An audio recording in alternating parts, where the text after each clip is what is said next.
All right, and I will share my screen. Not exactly sure what you will see. Okay. So we will finish up last week's PowerPoint where we got through quite a bit. No, we didn't, 7 slides of it. All right, so as always, I'm gonna minimize all of you. So please, if you have anything, any questions or anything like that. So just recapping of really when you are the like big takeaway with all of the readings from last week and quite a bit from this week is not being afraid to attend to contextual, societal, cultural factors that absolutely play a role in one's experience of trauma. So, we talked a little bit about, sorry, I don't know how to, okay. I always have trouble trying to do anything extra on the screen. So last week we talked a little bit about, working with adolescents of color regarding race and not being afraid to ask questions, broach the topic, honor the client's comfort with that, where, this might be something that your client is quite taken aback from with that question. Maybe it's something they have never been asked before, but also recognizing that particularly with male adolescents of color, particularly Black male adolescents, of really being misinterpreted and misconceptualized as angry. We talked about this in class, the trope of the, angry Black female, as well, of having a trauma-informed lens with that is seeing a person beyond that stereotype, beyond that trope, and understanding the contextual factors that affect and influence inevitably an individual and how they experience life. So this is also not to say, as I said last week, I want to really punctuate this, that by virtue of somebody being a member of a marginalized, historically excluded population, that does not inherently mean that that person struggles all the time. So I don't want any of you going into a situation with a client assuming that, their life must be really difficult or something like that. That's one of the reasons why, as therapists, that we work through the wellness model. We look for inherent strengths. We look for resilience. So my sincere hope, as I'm on my soapbox right now, is that, we in the future don't need resilience, because the systems that create the need for resilience will be changed. So that's my little piece on that. So recognizing all of, the factors that go into one's lived experience, Dr. Hardy provided some steps toward healing some of these wounds that, these microaggressions can create, the experience of racism, the experience of prejudice, the experience of marginalization and oppression can create in someone. So step one, as you are working with an individual, these are applicable to other individuals, but we're raising the experience right now of those who are racially marginalized. So affirmation and acknowledgement. So this includes you conveying a general understanding and acceptance that race plays a role in this individual's life. It is everywhere in society. It is always relevant. It is always a factor. And I think I will also say, I think it's a very privileged and, quite frankly, apathetic position to say that, this isn't about race. I'm not saying that it's this explicit thing, but to deny that the undertones of race don't play a role in just everyday interactions is naive, in my opinion.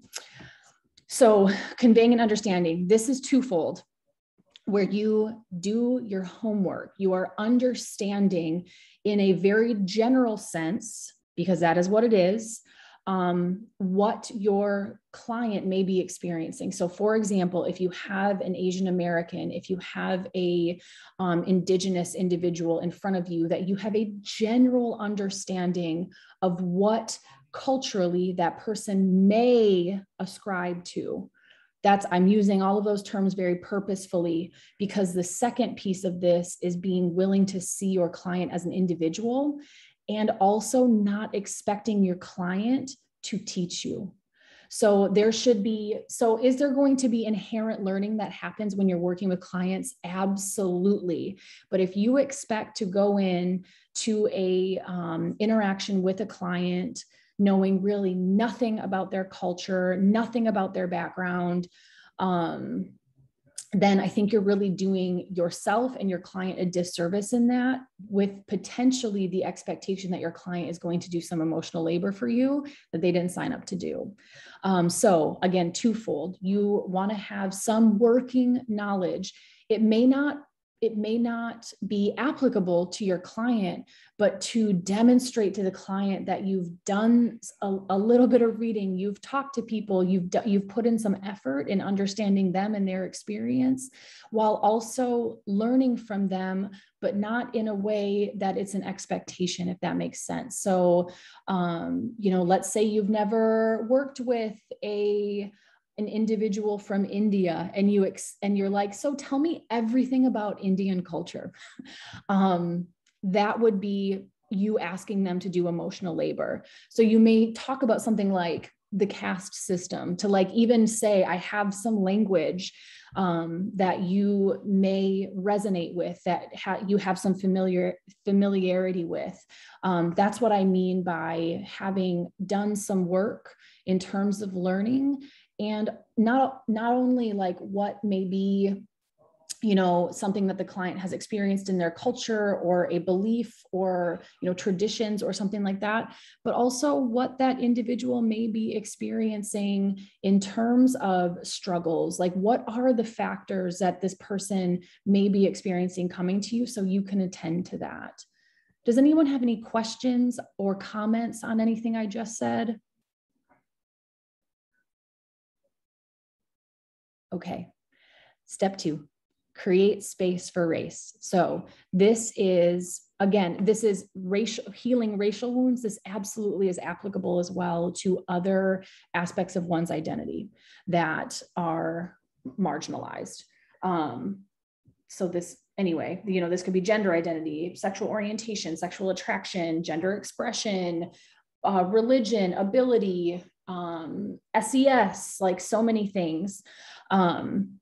So making space for it is the acknowledgement that no matter how collaborative we want to be, we express ourselves to be, that in the role of the therapist, we inherently have power, and we inherently have the ability to steer the conversation in places that are more comfortable for us, or that we don't realize may be factors, like we may steer the conversation away from things that we may not realize might be factors for the client. So being very overt, purposeful, thoughtful in making space for contextual factors such as race. So the effort is made to identify race as a significant variable for your client, and you want to encourage that individual to talk as openly and candidly about that, their experience of race, as possible, recognizing that that person absolutely may not trust you. So remember, what we've been talking about basically since week 1 in this class is trust is not inherent in the therapeutic process, nor should it be expected or anticipated to be inherently there. So it is something that we cultivate through patience, consistency, grace, compassion, all of the things that we've been talking about throughout this semester. This is no different. It is, you can broach the topic, bring it into the room, bring up the topic of race in the room. And if that client goes, "What are you talking about?" Don't push it. But what you have signaled to that individual is, I am aware of this thing. It is okay. You have full permission to talk about this if and or when you are ready. That's the message that you're sending in broaching. And broaching basically just means bringing it up. Broaching, we usually talk about that in terms of, or in reference to like more difficult topics. So step 3 is a racial storytelling. So here are some cues that you can, like questions that you can ask your client to elicit, and again, bring into the room the permission to discuss this. So questions like, can you tell me a story about the first time you realized you were treated differently because of your race? Can you tell me about a time when someone attempted to diss you based on your race? Can you tell me a story about a time when you felt proud to be whatever their racial or ethnic background is? So just being very overt in this conversation. All right, step 4 is validating. It is very easy and it is sometimes more comfortable to deny that this is a factor. So validating, as we know, provides confirmation in that client's worldview as well as their inherent worth. So validating the individual in talking to them and lifting them up as this untapped hero for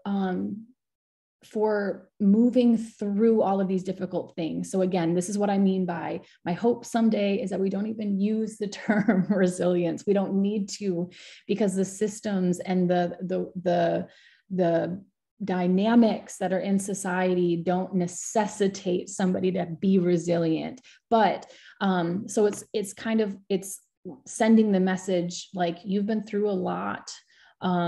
You've been stereotyped, you've been pathologized, you've been demonized, you've been criminalized in whatever the stories are that they tell you. So highlighting, kind of not necessarily reframe. Well, no, you can reframe without dismissing, but reframing all of that as, this act of heroism, this act of, and that might also not resonate with your client either. So I'm giving you, or Dr. Hardy's giving you some ways to work with this that may be sending a message or sending a narrative, having an interaction with an individual that hasn't really had someone approach them or join with them like that. So then step 5, the process of naming. So this is what we know, like in narrative, as externalization. So we know, and with our readings around shame as well, that when you give a name to, when you speak of something that feels unspeakable, it's so overwhelming, it takes some of its power away. And it also gives it you have something kind of to hang on to. So naming, the process of naming. So the objective in this step, in step 5, is to give words and put words on racially based experiences. So this offers the opportunity to have external and consensual validation around this youth that is racially oppressed and helps restore their voice. So it gives them something, it gives them words to speak to this experience that maybe they haven't had the words, or they haven't felt they've had permission to express in this way. And then step 6 is externalizing the devaluation. So remember, we talked about internalized voicelessness, internalized devaluation. So if you hear messages around your lack of value, or any narrative, any messages that are inherently harmful to an individual, if you hear it enough, you begin to say it to yourself. So step 6 is pulling out that devaluation and increasing their, like a consequence of this is increasing a desire for respect, and to recognize that any assaults on their dignity do not lessen their self-worth. One of the messaging can be that, it says more about the person sending the message than the person that's the recipient. So just not like working to liberate that individual of the weight of this internalized devaluation or the internalized voicelessness, and allowing that burden to be somebody else's. They don't have to carry that. So step 7 is to counteract to the devaluation. So, Let's put it over here where it belongs. And then you're going to provide resources to this individual to help them, things like emotional, psychological, behavioral. So these can be things like handouts, psychoeducation, conversations, but it's like kind of, nuggets of knowledge to help them build their strengths, and also provide a buffer against these things happening in the future, because they're going to happen. And you want to do what you can to help that individual protect their sense of self as well as their dignity. And keep all that stuff as much as they can outside of themselves, and provide a barrier, this protective barrier to the internalizing process. And then step 8, that rage that is internalized, rechanneling it. So, anger and rage, things like that, they're not inherently bad. The way that individuals choose to express that, or feel that, this is my only choice in expressing it, whatever it is, they're not immune to the consequences of that. So one of the goals of treatment is to, again, it's not to rid them of their rage and anger, things like that. They're not inherently bad. It's a signal. It's a signal that, a right has been violated, a boundary has been violated. It is the work that we're doing is taking a step back and not acting very impulsively on that, or, not allowing that to dictate how we're going to move and navigate going forward. So you want to help them become aware and gain some level of control. So that's where I mean by the pausing, stop. Okay. Because rage can be overwhelming. Any sort of emotion can be overwhelming. And what we know about negative affect, negative emotions, is that we work super duper hard to get rid of them. We don't want to feel them. We're going to do whatever we know, or whatever has been modeled to us to try to feel better. And sometimes what we choose to do, or what automatically happens, feels worse, or the consequences are worse. So gain control of it and then redirect it. So rechanneling this rage can be a powerful energy source to discover and cultivate what is great in and about them. So it can drive them to stand again after they've been knocked down, to try again after not succeeding, and to believe in themselves when all others around them failed to do so. So those are the 8 steps to healing some of these wounds that likely have historically not been discussed. All right, so that's the Healing Hidden Wounds article. Questions, comments, anything about that? Maybe something else that stood out to you about the reading that you'd like to share with the class? Anything you resonate with, anything you've seen, anything that you'll apply to your own work or your life? I was kind of thinking of that step 3. Yeah. And the narratives, I hear a lot of colleagues always ask, well, how do we introduce, the socio-political and the race and Sure.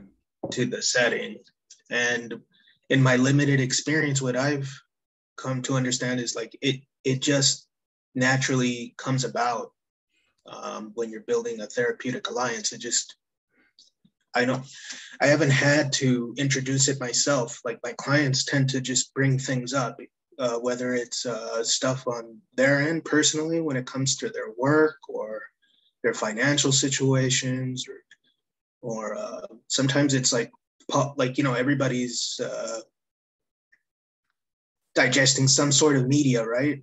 And there's a lot of stuff going on in the media. So all of that stuff is stuff that sometimes they want to comment on, I had a Black female client. She's in her 60s, and she was talking about the, Kyle Irving, basketball player, not taking the shot. Sure. And so we got that was the entrance. That was the opening to discuss that stuff. Sure. In that context. And then obviously, like you said, you can always navigate and bring it down to, well, now and yourself, and how do you feel about, the fact that, and that's when you inject the sort of the race and contextualize all that stuff. And that also, it doesn't just end there, following up on things like that. So that's what I've come to realize in my living experience. You don't necessarily have to like, hey, you know what, I want to talk about race, or I want to talk about, I just don't know how to, it feels artificial if you try to introduce it on your own. Yeah. So I'm glad that in your experience so far, Daniel, that it's felt organic. I will say that you will have to continue to stay vigilant and purposeful, because it won't always be that way. You will have potential skepticism of you if there's a visible difference in, is this person going to understand my experience? So that's where we take our recognition of these social and cultural, contextual, sociopolitical factors and make them explicit. So even where, the comment that your client made about Kyrie Irving, like you could have been like, cool, but you chose to I don't want you to not give yourself the credit of choosing to continue down that conversational path and maybe make it a little bit closer to the individual, where yes, absolutely, use your entrances as they come.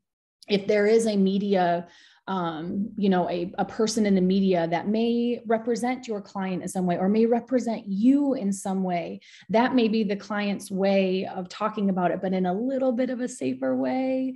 So it's the same as play therapy, sand tray, all of those things are a representation of the individual, but they're placing their attention on this other thing, because then they don't have to use the word I. And that makes it really personal. So then that's our job to inch them a little closer to saying I, to talking about themselves in the moment of that therapeutic relationship, to give your client a space to discuss these things that, like I said, are always a factor.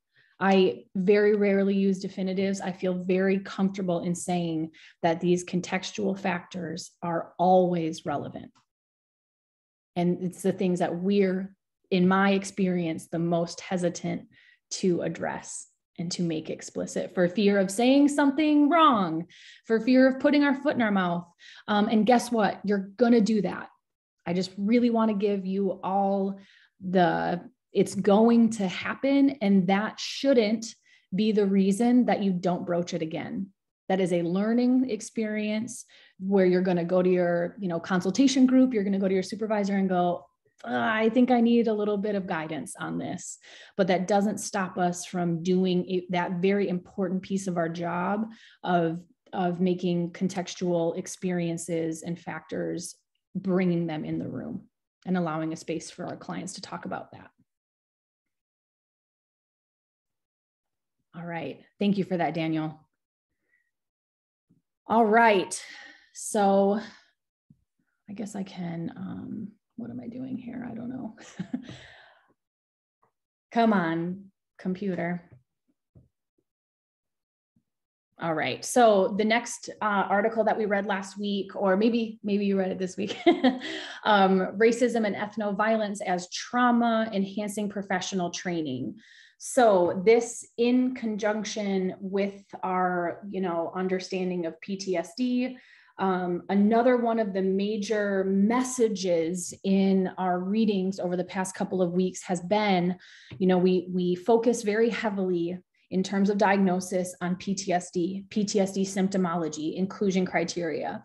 And what we know is that some experiences of things or oppressions having to do with things like race, gender identity, sexual attraction, sexual orientation, they don't quite meet the criteria for PTSD, which is one of the big critiques of that diagnosis.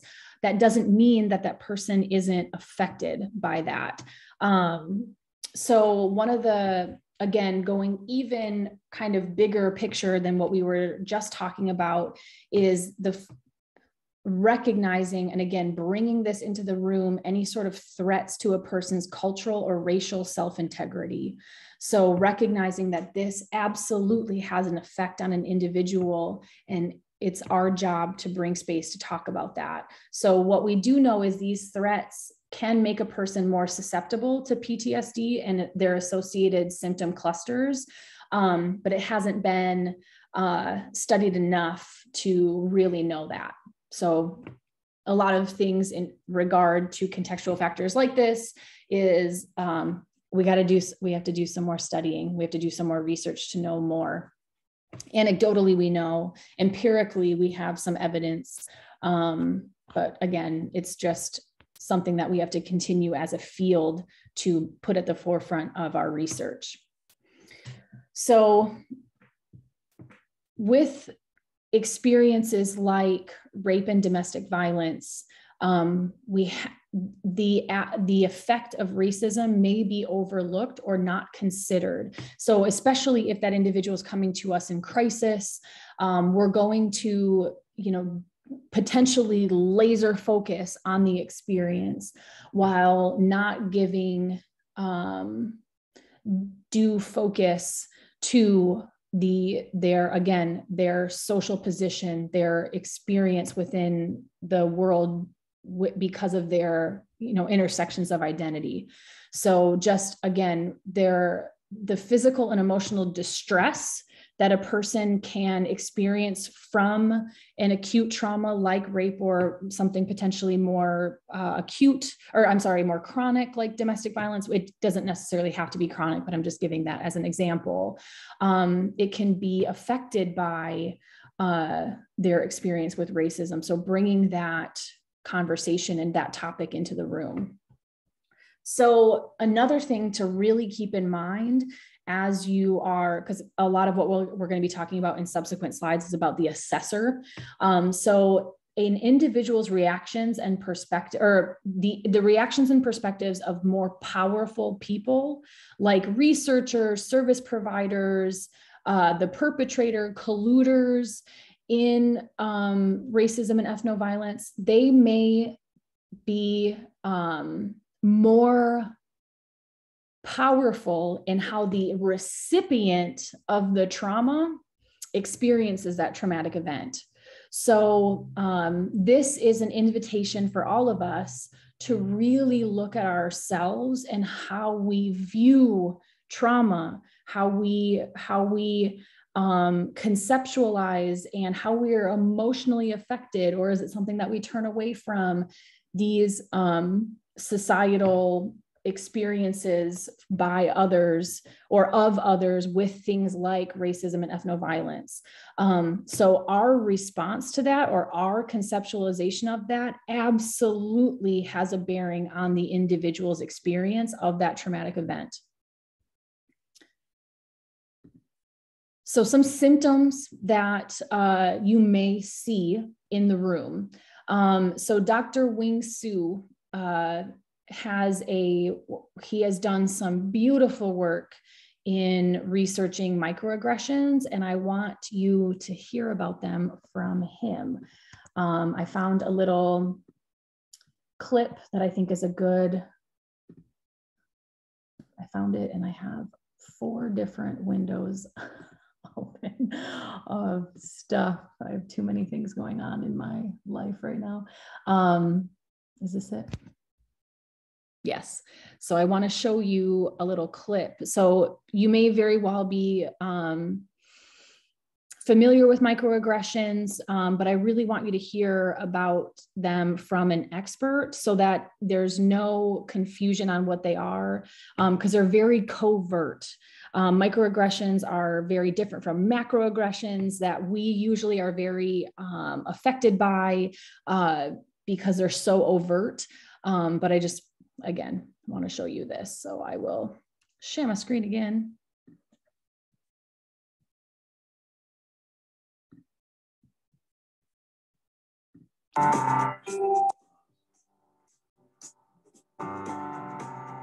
My name is Daryl Wing Sue. I'm professor of psychology and education at Teachers College at Columbia University.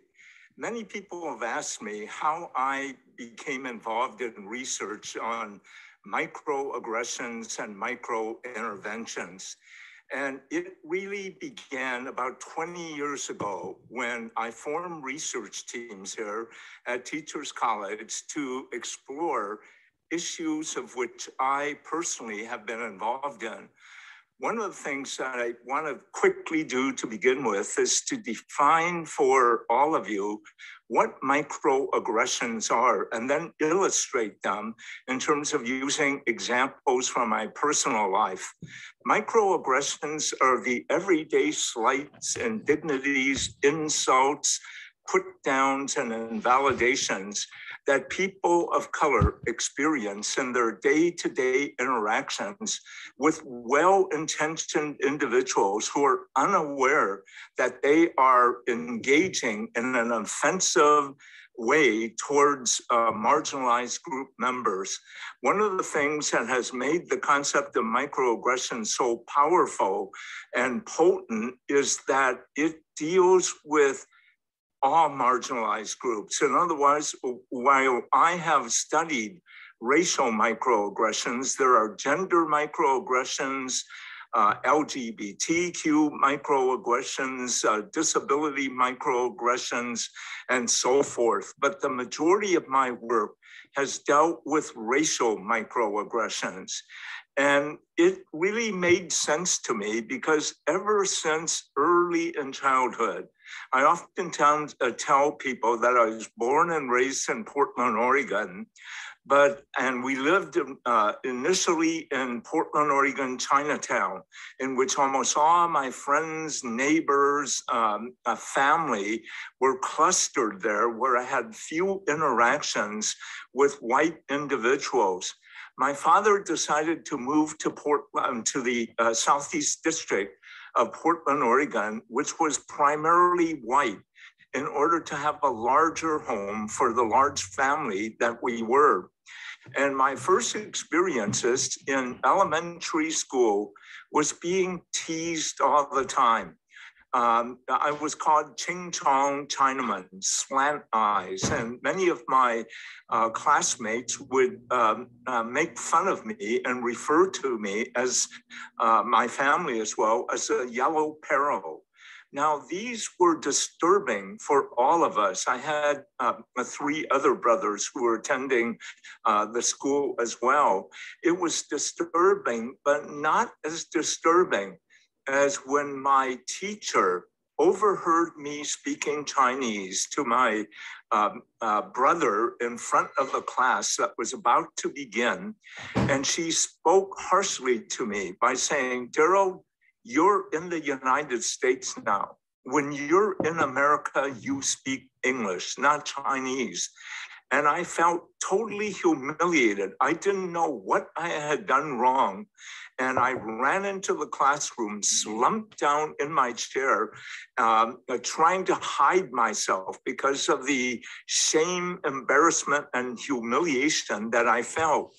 Now, I went back home that day, and when I entered the house, typical of my mother, she turned to me while she was in the kitchen and said, "Daryl, how did your day go?" And she asked in Chinese, and I exploded at her. I said, "Mom, I never want to speak to you in Chinese again because that's the reason why we're not accepted here."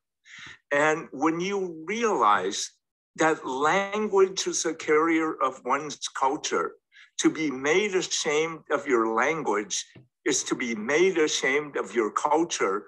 And since we are all cultural beings, I felt ashamed of being who and what I was. I saw my ethnicity as a handicap, and it took years to overcome, to not feel like an outcast or interloper. And one of the things that I really regret was not really having a teacher that my experiences with teachers were very negative. I remember also being in classes where we would study Western civilization. And there would be never anything about the contributions of the Chinese to the building of the Transcontinental Railroad, the mining of gold, the Japanese contributions to agriculture. These were absent, and I always felt a part of me missing. I could relate to US history. I could relate to things that they were telling me, but I felt alienated, an interloper in the classroom. And these experiences are powerful because it tells other individuals whether they belong or not. And even today, I felt oftentimes like a perpetual foreigner. It goes without saying that when I finish speaking at a large audience, it is not uncommon for audience members to come up and say to me, Professor Su, you speak excellent English. Or for them to ask me, Dr. Su, that was very interesting. I just want to know where you were born. And I'll say, Portland, Oregon. And they would say, no, no, no, where were you really born? And I would say, Portland, Oregon. And they say, no, what country were you born in? And I would say the United States. They'd get embarrassed and turn red. But one of the hidden messages, meta-communications that led me to begin to study microaggressions was that the message was that you are a perpetual foreigner in your own country.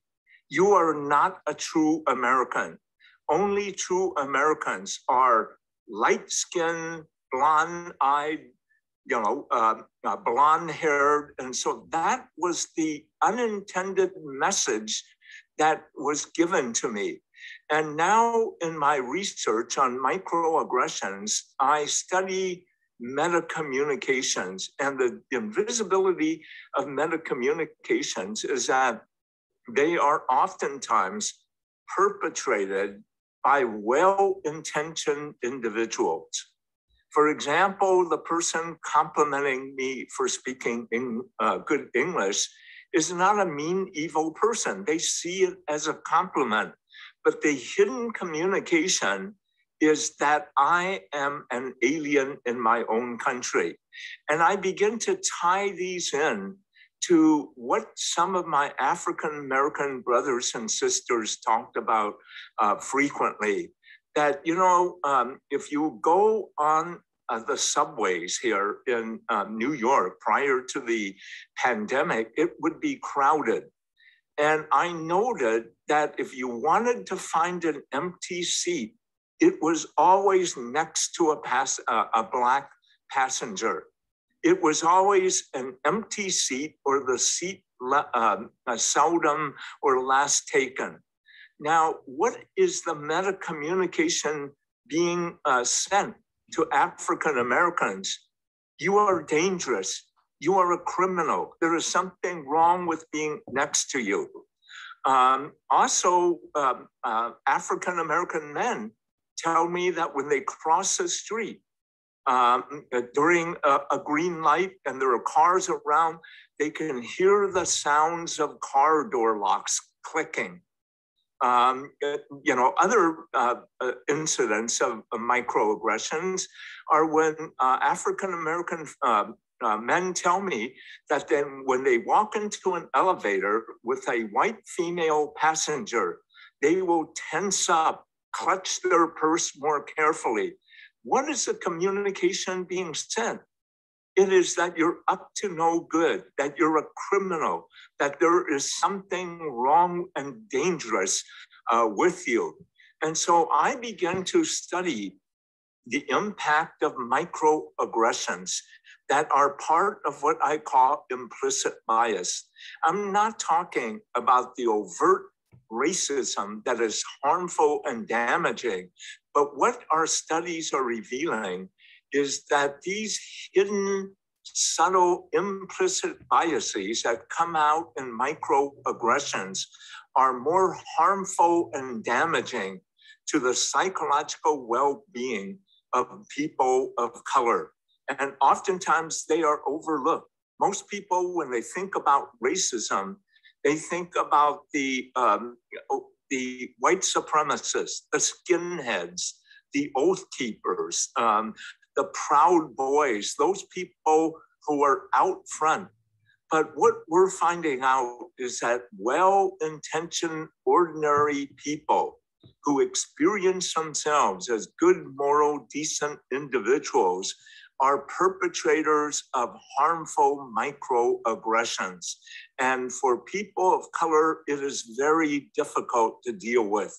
If I meet an overt Klan member, there's no guessing about where they're coming from. I can deal with that. But it is very difficult to deal with a colleague who is well-intentioned and in which their biases are invisible to them, and in which they, in some sense, deny when you bring it forth that indeed is what is going on. And most of our studies really have dealt with the harmful impact of microaggressions, their manifestation dynamics and impact. And our most recent study is that given that microaggressions are so prevalent in our society, so common among well-intentioned individuals, what do we do about it? And we have begun to go into another area of research that deals with anti-bias actions, what we call micro-interventions. What targets, allies, bystanders can do when they witness a moral transgression. And we have been able to identify hundreds, literally, of anti-bias strategies and actions that can be taken. And we classified them under 4 main headings: making the invisible visible. As long as microaggressions are invisible to the perpetrator, there is no motivation to change. Educating the perpetrator. How do we educate them so that they realize that what they are engaging in is harmful and offensive to marginalized group members? The third one is that oftentimes microaggressions are so harmful that you have to disarm it immediately. And the fourth list of strategies that we developed was, in essence, seeking outside support and help. It is oftentimes dangerous in light of power differentials that exist between you and perpetrators. It is oftentimes dangerous for you to intervene, whether you are a target or bystander or ally or not. And in those situations, you really need to seek outside authority help, someone who will equate the power differential that may exist between you and the perpetrator here. And so that has been our most recent work, training individuals to engage in micro interventions to counteract, negate, and disarm microaggressions that occur. And we find that you have to rehearse, you have to practice, you have to learn them. And the most damaging thing we find is not that people aren't motivated to take action, but they simply don't know what to do. They are paralyzed. And there is nothing worse than feeling disempowered.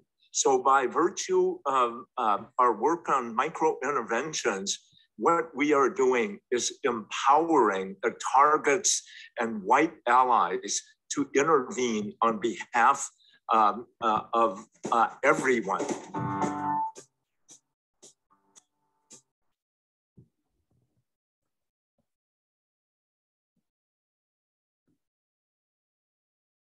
All right. Thoughts, comments, questions, like if anybody feels safe, any like personal experience with this that you've personally experienced, you've witnessed. Yeah, just wanting to open it up before we take our first break.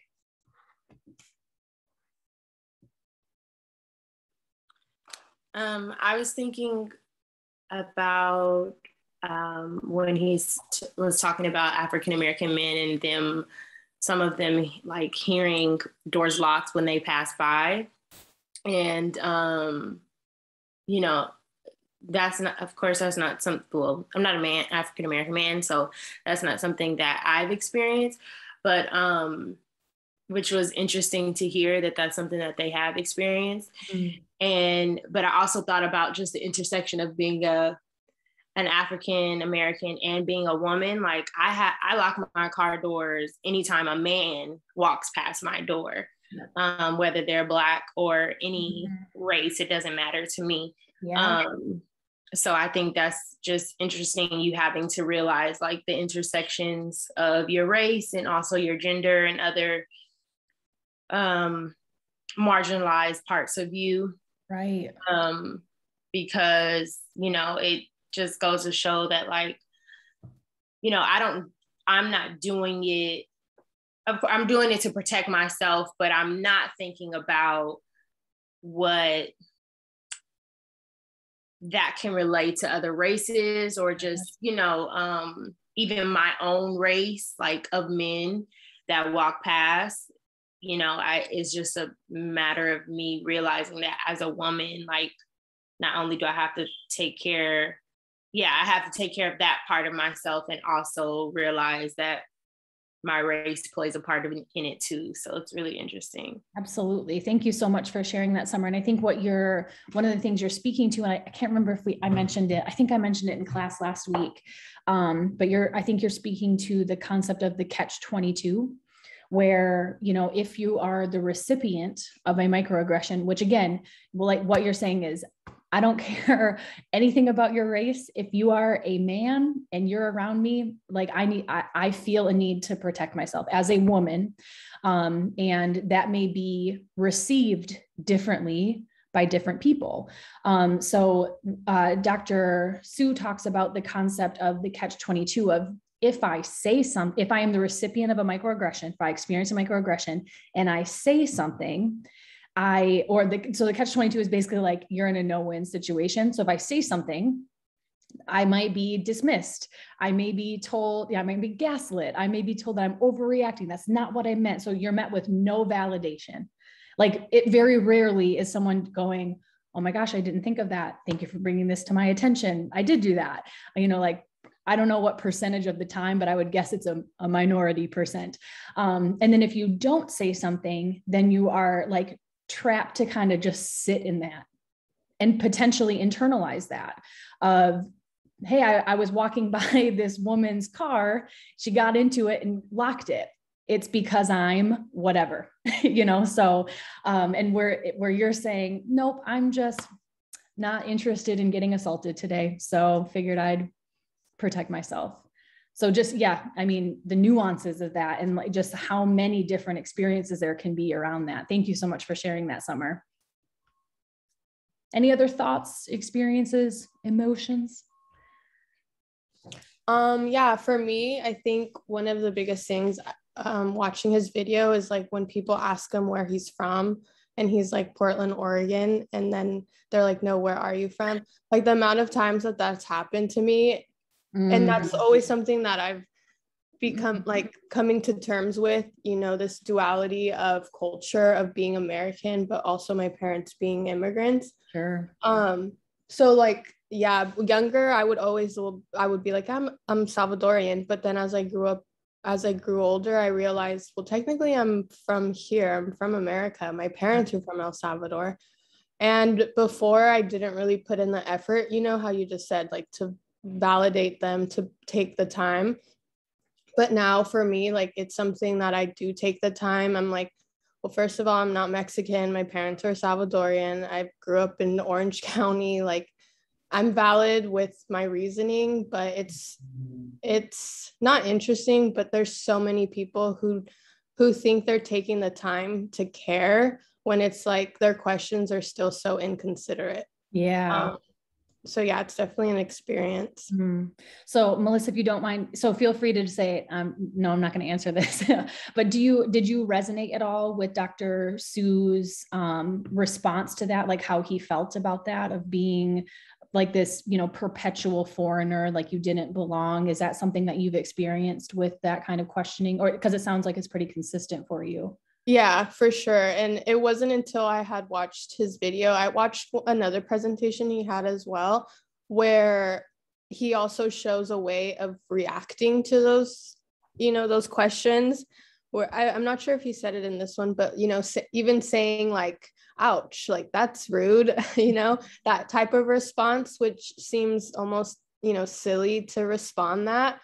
But in doing so, I feel like I'm sure like when he does it, he validates himself. And then me thinking of responding that, it is hurtful. Like it is a valid response, because it's like you're assuming I'm foreign when I'm just as American as you. Absolutely. And I think you really bring up a point, because I don't know if, I'm sure, because like I said, the intersections of our identity absolutely play a role in how we interact with and navigate the world. But I think Melissa, what you were just talking about is like almost this internal like tension of like almost and I'm relating to this as a woman, of almost this automatic response of having the person that just offended you like still be comfortable, so because I'm hearing in the ouch, like that's a very valid, honest response. And in my experience of not doing it, it's been I don't want to have a further conversation about this. Oh, they didn't really mean it. I don't want to make them uncomfortable. And a lot of what Dr. Su's work is like, go ahead and make them uncomfortable. But also recognizing that there's potential danger in that too. So if somebody becomes aggressive, if they are with a group or something like that. So there's so many factors that play a role in how we choose to respond to that as well. So thank you so much for sharing and speaking to all those nuances. Yeah, metacommunication, man. We do it all the time. We can't not communicate. It's impossible. Any other thoughts?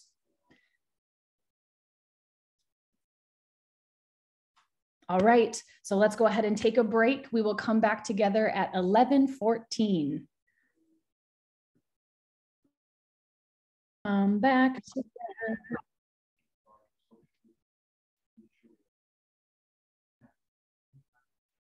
All right. Well, let's keep rocking here. That's an assessment that I would like to show all of you. Okay, so again, a lot of this stuff, reminders of things to just bring into the room. So I want to, so as Dr. Su said, culture serves as a filter through which we see everything. We are cultural beings. We are intricately connected to our cultural background, to our current culture, that may or may not be different than our, historical cultural background. So just please know that culture plays a role in how trauma is conceptualized, how it is expressed, how it is thought about, how it is received, how it is validated. So just the effects of racism and ethnoviolence also interact with the experience of trauma and the individual's experience of that trauma. So here, I just want to point out that when we are looking at something like PTSD, when we're assessing for it or any sort of its related symptoms, that we have to be sure to bring into the conversation about any relevant historical, racial, or cultural origins of that person's sense of threat and how they've conceptualized the trauma. So these may also, I want to really highlight too, that the historical origins may precede the individual's life. So as we know, there is historical trauma that goes back potentially generations and generations. And that experience of trauma can be implicitly and explicitly passed through generations. So you might want to talk about one's family of origin, one's parents' family of origin, and any sort of stories, experiences, messaging around trauma and race and culture, that, you know, race and culture separate from trauma, but also how those two experiences or narratives intersect. So don't be afraid to go beyond that person, the person sitting in front of you, beyond their life cycle. So also recognizing that racism and ethnoviolence can occur at many levels. So we know on a micro level, like person to person, but we also know it is intricately interwoven into our institutions and also in our culture.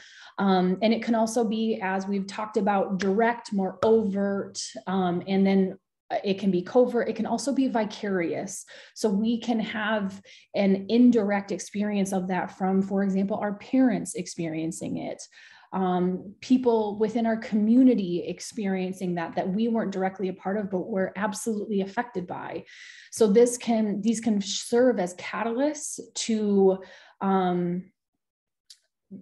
the experience of trauma or how it correlates to other traumatic events.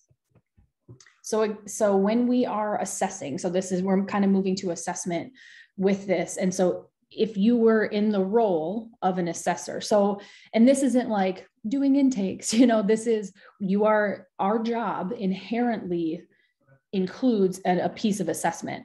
So when you are working with an individual who may have experienced racism or ethnoviolence, you want to understand that, have that be a piece of the assessment. There are assessments that incorporate questioning like this.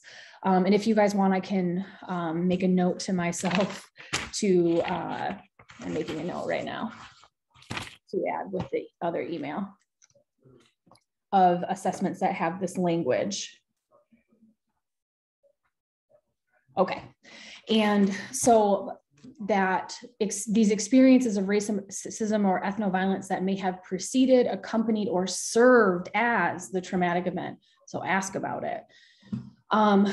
So another thing that may happen is, as the assessor, you may make some errors if you are assuming that members of different ethnic groups will have had the same historical experiences of racial or cultural trauma because they appear to be of the same racial classification. So we know that, as Melissa was alluding to earlier, like of being mistaken for being Mexican, that is not your ethnicity.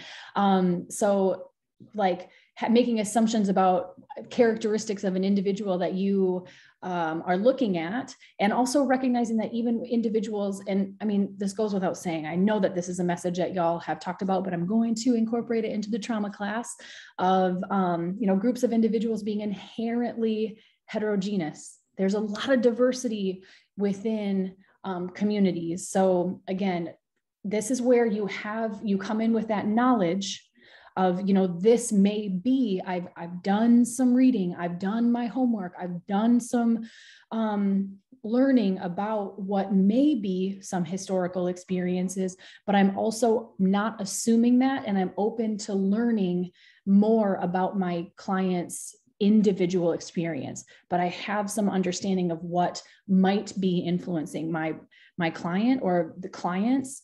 So it's, again, twofold.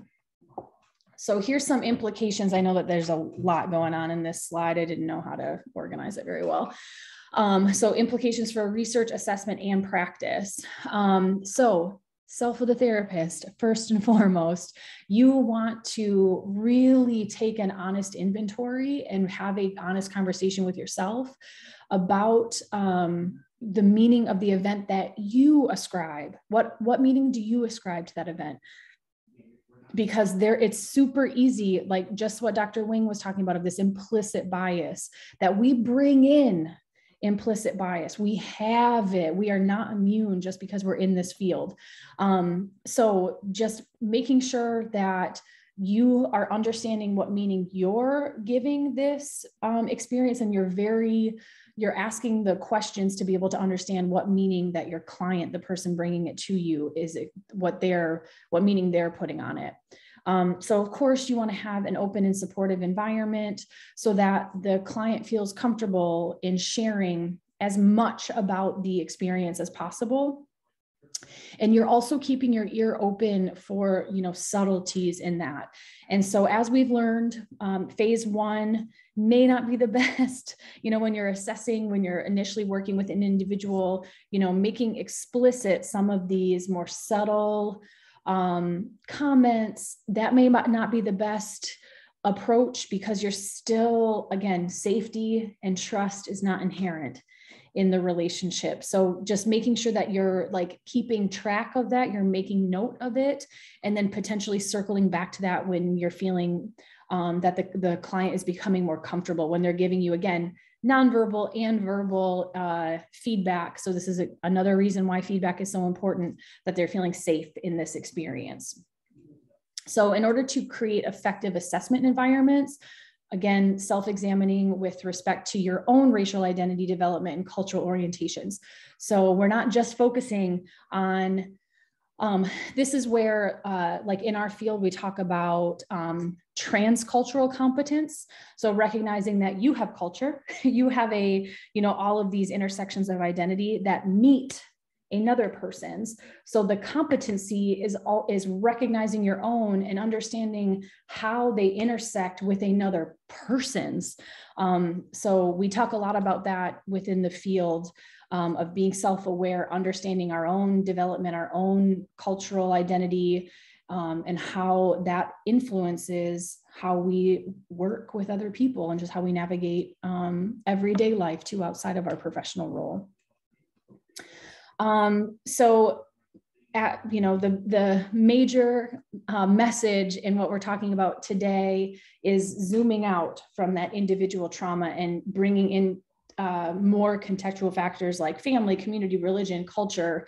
And as Daniel talked about earlier, socio-political history, and particularly with this article talking about racism and ethnoviolence that has occurred in the community, and what kind of traumas has the communities, because I'm just thinking of like, a neighborhood and a church, like those are two different communities that person interacts with and is a part of.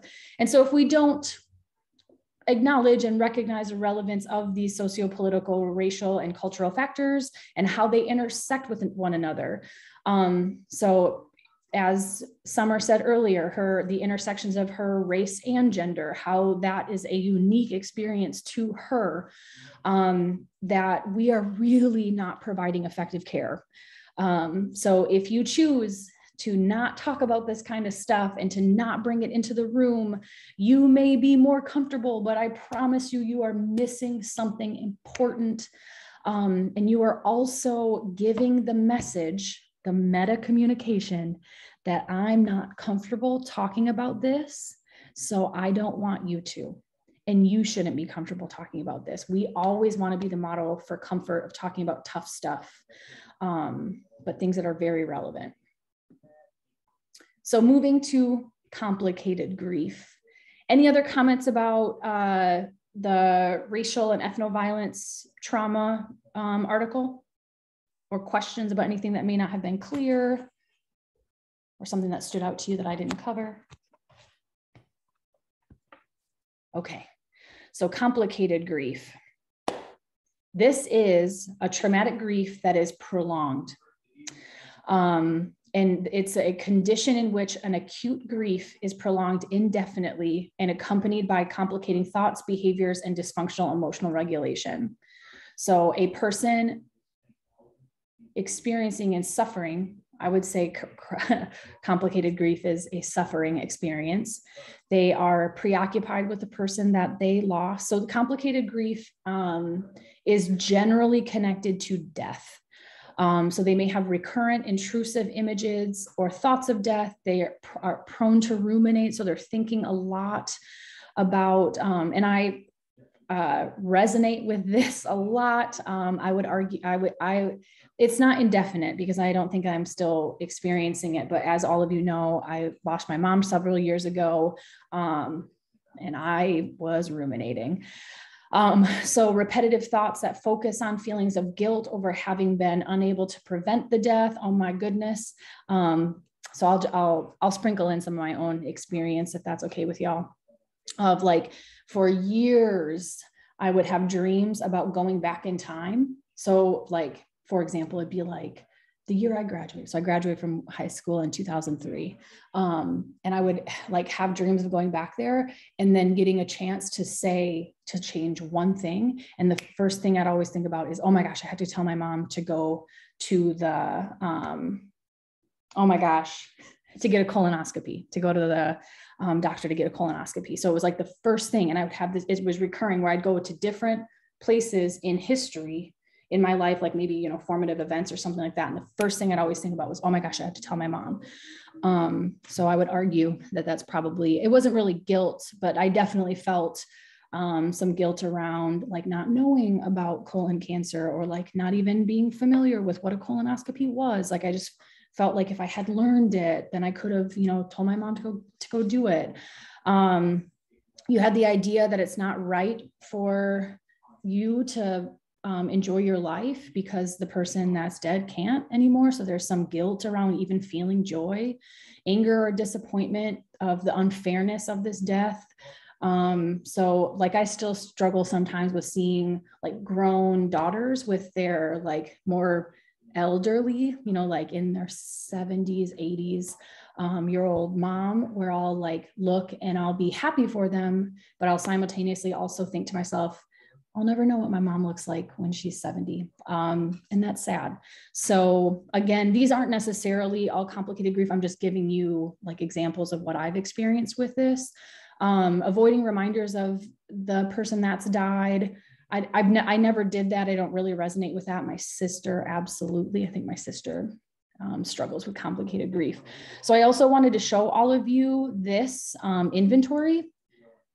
So I'm going to minimize this and share with you. I actually took this so you guys can see like my results of it. So the inventory of complicated grief, like if you score 25 or over, it indicates that you are experiencing complicated grief, but you have access to this. So these are all my answers.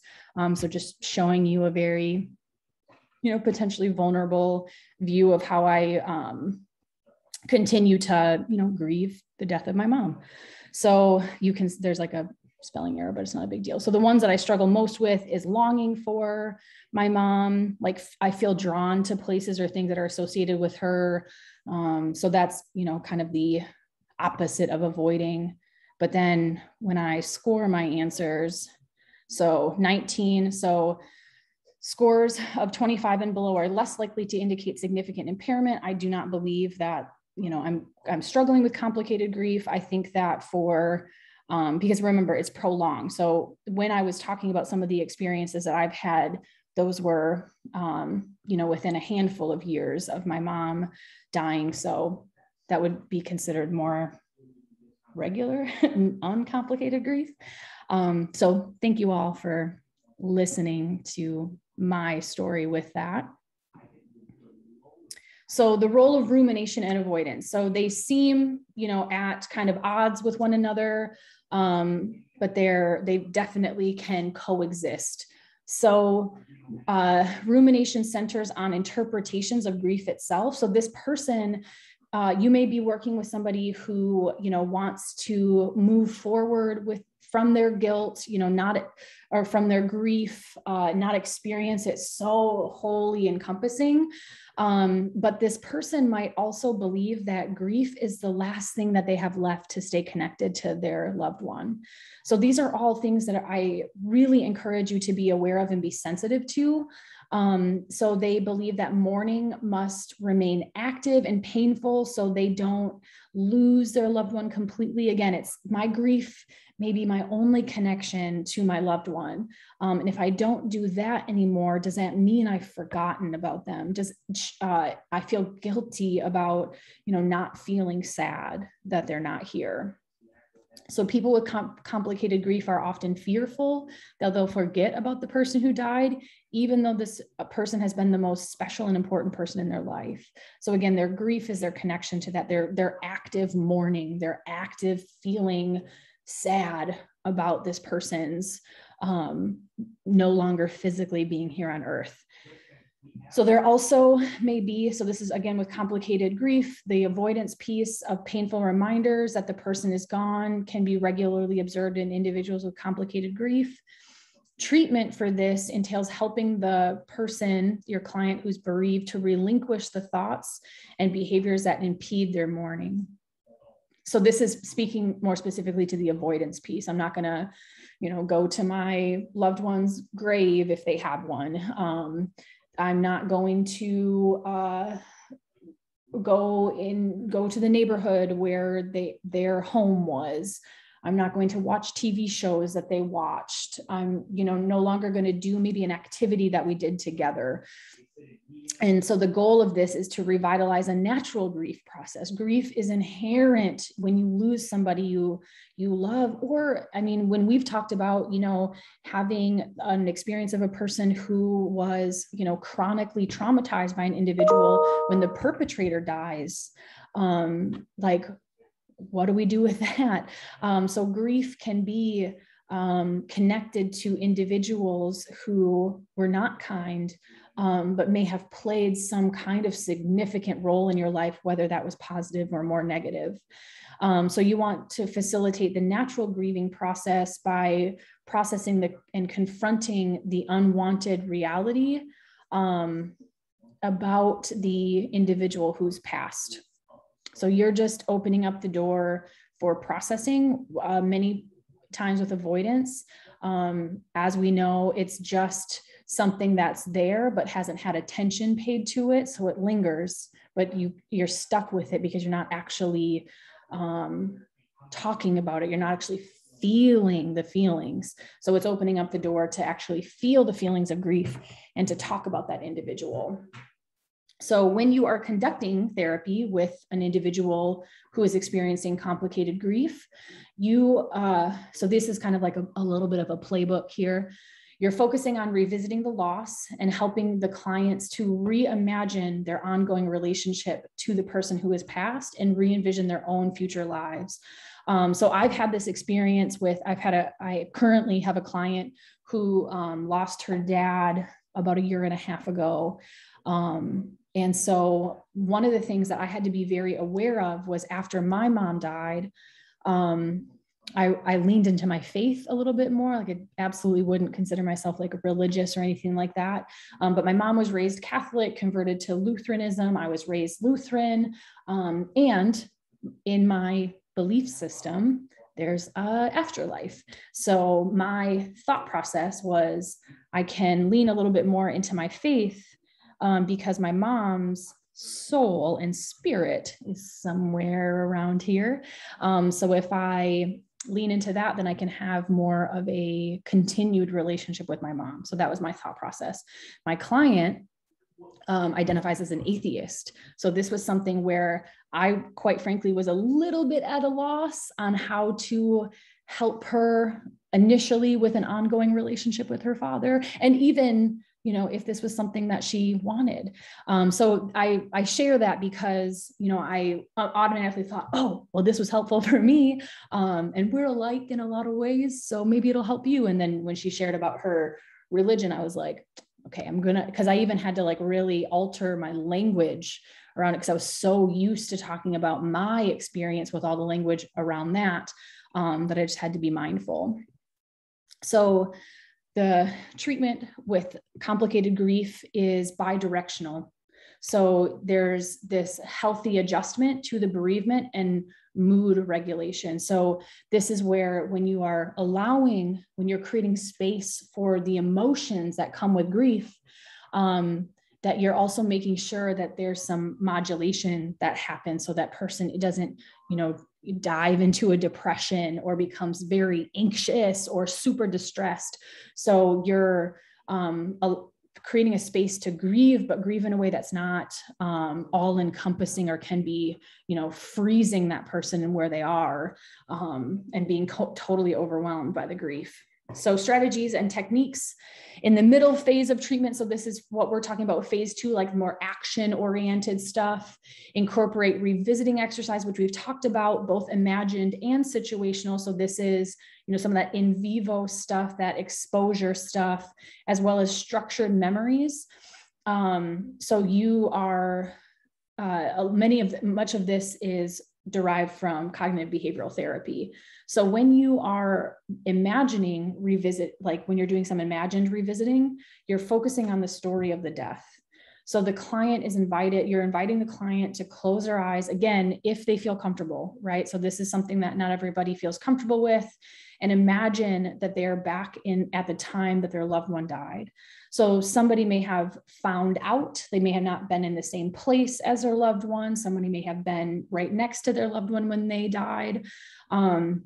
But you want to this, you know, reimagining this kind of living it again allows for some of the processing, right? So when they're in that, they can talk about maybe more details, even of like, you know, I was in the room and this picture was hanging. I noticed this thing in the corner, stuff like that. So it's just really bringing that to life. So you're asking the client to tell the story of the death, beginning with the moment that they learned or realized that the person had died. So again, if there's somebody who received a phone call from a loved one who is, you know, across the world, across the country, not with them physically, that you start them from there. So then when you talk about this, when you have them close their eyes, talk and relive some of that, this is followed by an exercise to put the story away. So the client is invited to share an imagined conversation with the person that's passed, where they imagine that they're with them shortly after they died. So you're bringing the individual, you know, so you have the client and they're, you know, metaphorically bringing their loved one into the room. And if they feel comfortable, you're going to ask them to close their eyes and talk to that person, tell them things that, you know, maybe they've wanted to say, they didn't get a chance to say, they want to reiterate that they've said to the individual. And so they're asked to take the role. So then it's like a little, not necessarily an empty chair, but you're talking to the individual and then you're taking the role. You're asking your client to also take the role of the person who has passed and answer. Like, so maybe they have a question for them. So they're encouraged to say or ask anything that they wish in that. And you may need some to assist them in like coaching them of, you know, what do you think that your loved one would say? What would you like to hear them say? This can be a practice in like reinforcing to them that they do know their person who has died. So for me, one of the things that I struggle with is like being worried about forgetting or feeling like I don't know my mom or didn't know my mom well enough to know like maybe what she might think of something. So I do this, like I engage in this just like for funsies sometimes of like imagining that I'm having a conversation with her. And if it's in my head, I'm obviously creating the dialogue for her as well. So, you know, this is something that I've like incorporated into my own grief.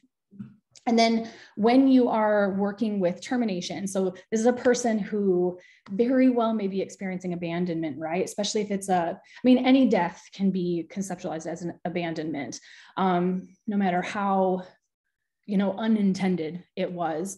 So it's really important with the termination of working with somebody who has experienced or is experiencing or has experienced complicated grief, because hopefully at this point the grief is less complicated, that you're allowing a space for them to verbalize how they feel about ending treatment. So this is an ending of a relationship where they get to vocalize feelings, thoughts.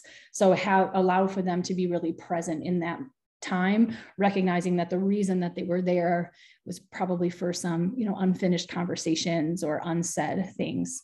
So allow them to say that to you. And then I just wanted to let you guys have like kind of a quick access to this. So types of interactions, basically, all of these are characterized. So I really want you guys to take some time to look over regressive and crossed, and don't do that shit. Parallel is like, it's not great, but it's not as bad as regressive or cross. But the type of interactions that we are working toward is progressive. So just looking at the characteristics of that. So incorporating that here. All right, moving on to the insidious trauma, examining the relationship between heterosexism and lesbians' PTSD symptoms. So yes, this article only covered the lesbian experience, as we mentioned before, about different, racial and ethnic groups. The LGBTQ population also very, very heterogeneous, even within the identities. So, there's lots of diversity within the lesbian experience, but this one just happens to focus on that, which I personally appreciate in the LGBTQ research of really highlighting the differences within the identities, within and between the identities. So what is insidious trauma? It is an ongoing negative experience associated with living as a member of an oppressed group. So again, this is any sort of part of a person's identity or intersections of a person's identity that affects them due to marginalization, or that creates some marginalization or oppression. So we have lots of different identities that fall into this category. So speaking specifically with sexual orientation, so looking at sexual orientation-based hate crimes and how they have been linked to a wide range of mental health symptoms like depression, anxiety. So these are just things to know. Again, these are incidences or experiences that may not meet the criteria for PTSD. They are absolutely experienced as trauma. So this is where, if you're getting into semantics, if you're going strictly based on a diagnosis, you really might be missing something. So in this study, the purpose was to extend the literature on the psychological impact of heterosexist events on lesbians by specifically examining the links between these events, PTSD symptoms, and self-esteem. So that's what they were looking to do with this. And several things came out of this. So potentially not surprisingly, experiences of heterosexist discrimination, as well as the experience of sexual orientation-based hate crimes, were positively related to PTSD symptoms. So when that was experienced, there was an increase in PTSD-related symptoms. So again, as I've mentioned multiple times throughout this, I started talking about this in week 3, but heterosexist events didn't meet the threshold for criterion A, which is, has been changed in DSM-5. So these experiences of discrimination, rejection based on sexual orientation, again, put in there any sort of rejection based on marginalized identity. They're unique predictors of PTSD with this sample. But again, you can put in any sort of marginalized identity with that. And there's a linkage with that throughout the literature. So they were also looking, like, was self-esteem, like prior to or even currently, is that a protective factor? So they found that self-esteem did not moderate the relationship between heterosexism and PTSD symptoms. So it suggests that heterosexist experiences negatively affect mental health, regardless of how the lesbian woman feels about herself in this study. And then they also found that self-esteem partially mediated the relationship between heterosexist discrimination and PTSD symptoms, which suggests that there's high degrees of heterosexist discrimination, if that's experienced, that they influence PTSD symptoms both directly and indirectly by diminishing one's self-esteem, which can create more susceptibility to PTSD symptoms. So essentially, stressors that threaten a salient and important part of an individual's identity can be particularly harmful to that person's sense of self. So Dr. Hardy talked about that. Dr. Su talked about that. This article is talking about that for a variety of marginalized identities. So this can increase or contribute to symptoms of avoidance, numbing, and increased arousal. So this is why we bring these factors into the room. This is why we give space to it, because there is mounting evidence that marginalized identities are negatively impacted and not always kindly received. So as we also read, this was not a very diverse sample. So within research, one of the like kind of inherent biases in it is what's considered self-selection bias. So there's potentially something inherently different or unique, or there may be like a specific characteristic of the person that even volunteers to be part of research. So that's always something that we have to consider when we're interpreting results, is that people who choose to be part of research there might be something specific about them. And then clinical implications. So if you are working with lesbians, you're encouraged to pay attention to specific external stressors and understanding heterosexism. Cissexism is another thing to working with the trans community and how it plays a role in that person's life. And then, of course, working from a feminist and multicultural model helps for elevating and punctuating those contextual factors. Also allows for inherent in those things, in those approaches, is the technique of externalization and understanding these external factors. So you're not pathologizing your clients, you're really seeing them in context. So you're not just looking at the symptoms, you're not just looking at what they're presenting with, you're understanding them in their whole social experience. All right, so that's week 11. Do you guys want to take a little bit of a earlier break and then finish?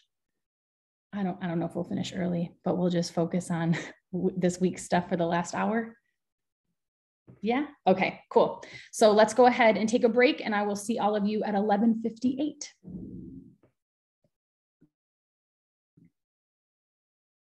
All right, everyone, let's return back to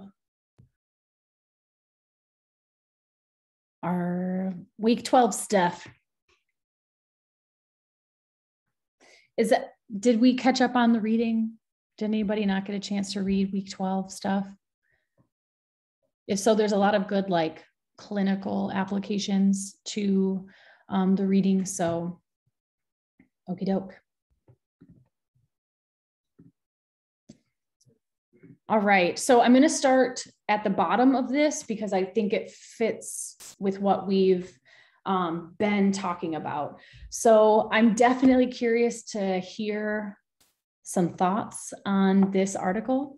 So basically, as y'all read, this was kind of a follow-up interview with the children of Holocaust survivors, as well as children of the Third Reich. So these are like at least a generation removed from the direct experience of the Holocaust. So facilitating conversations between these two groups of people. So I like I said, I want to open up to the group of just like reactions from the reading.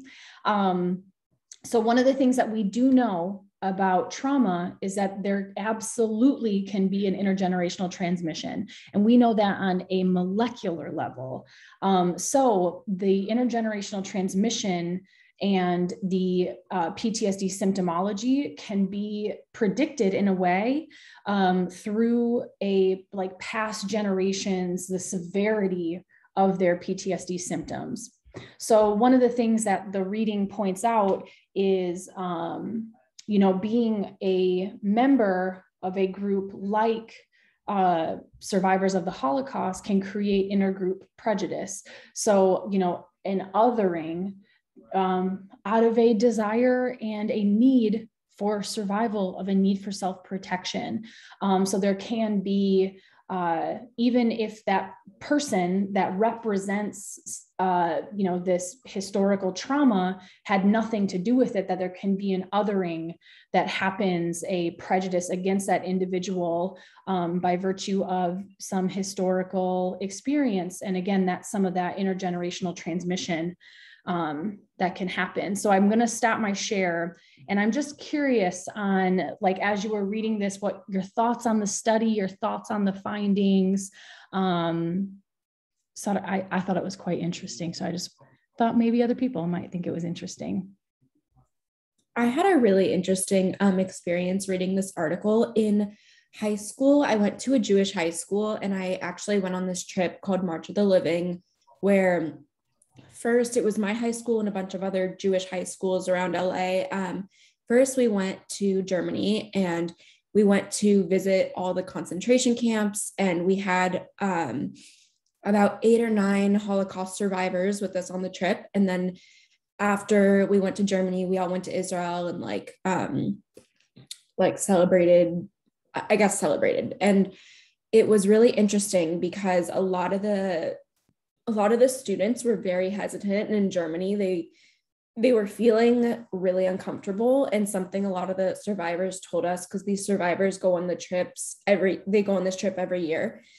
And I remember them telling us just about how they also had the same kind of resentment, but throughout the years, as they've gone on the trips and spoken to the people in Germany, and they've really just gotten to know people, it's really just been humanizing and made them realize that the people that are living in Germany now are not their ancestors. They're not Nazis, and they're not the people that were involved in the Holocaust.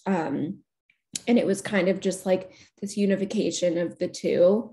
So I saw it firsthand, and it was such an interesting experience. So reading this article, I was just oh yeah, I've lived through this. I've been through this exact kind of, not the study, but a similar experience. Yeah. Thank you so much, Jessie. And I appreciate you sharing that. And one of the other things that stood out to me with this study was the idea of conversations amongst people with similar or equal levels of power, where that, I appreciated that acknowledgement toward the end of the article of, because it gave the article kind of gave a little bit of a messaging around forgiveness and stuff like that. But the disparity of power that was experienced by these individuals' ancestors absolutely affects the generations that follow. So that was one of the more interesting pieces for me. And so thank you for sharing, Jessie, seeing that in action, and having people who lived that also share those sentiments.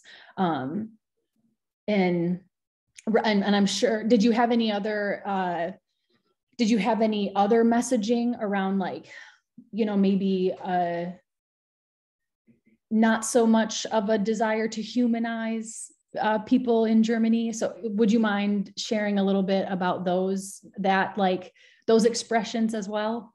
Yeah, there were definitely a lot of students. A lot of us realized the connection between everyone, and that everyone's dealing with the effects, generational effects of the Holocaust. But no matter who, whether it's, German people or people in Israel or Jewish people. And a lot of this, there were definitely students who left the trip and they were leaving saying people in Germany are rude. And it's what do you mean people in Germany are rude? It's just so broad. And they were yeah, everyone's just cold there.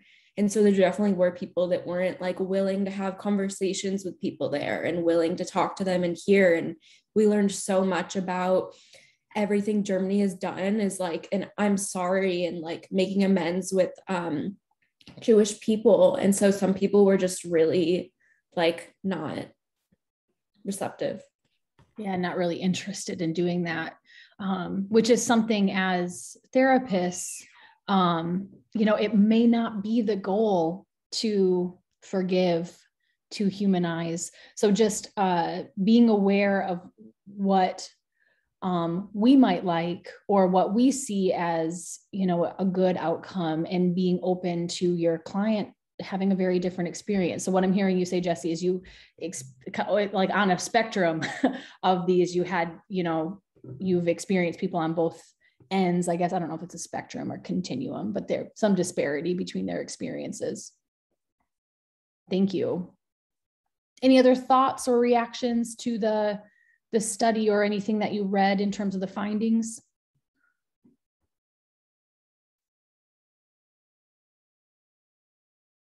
All right, we'll keep rocking.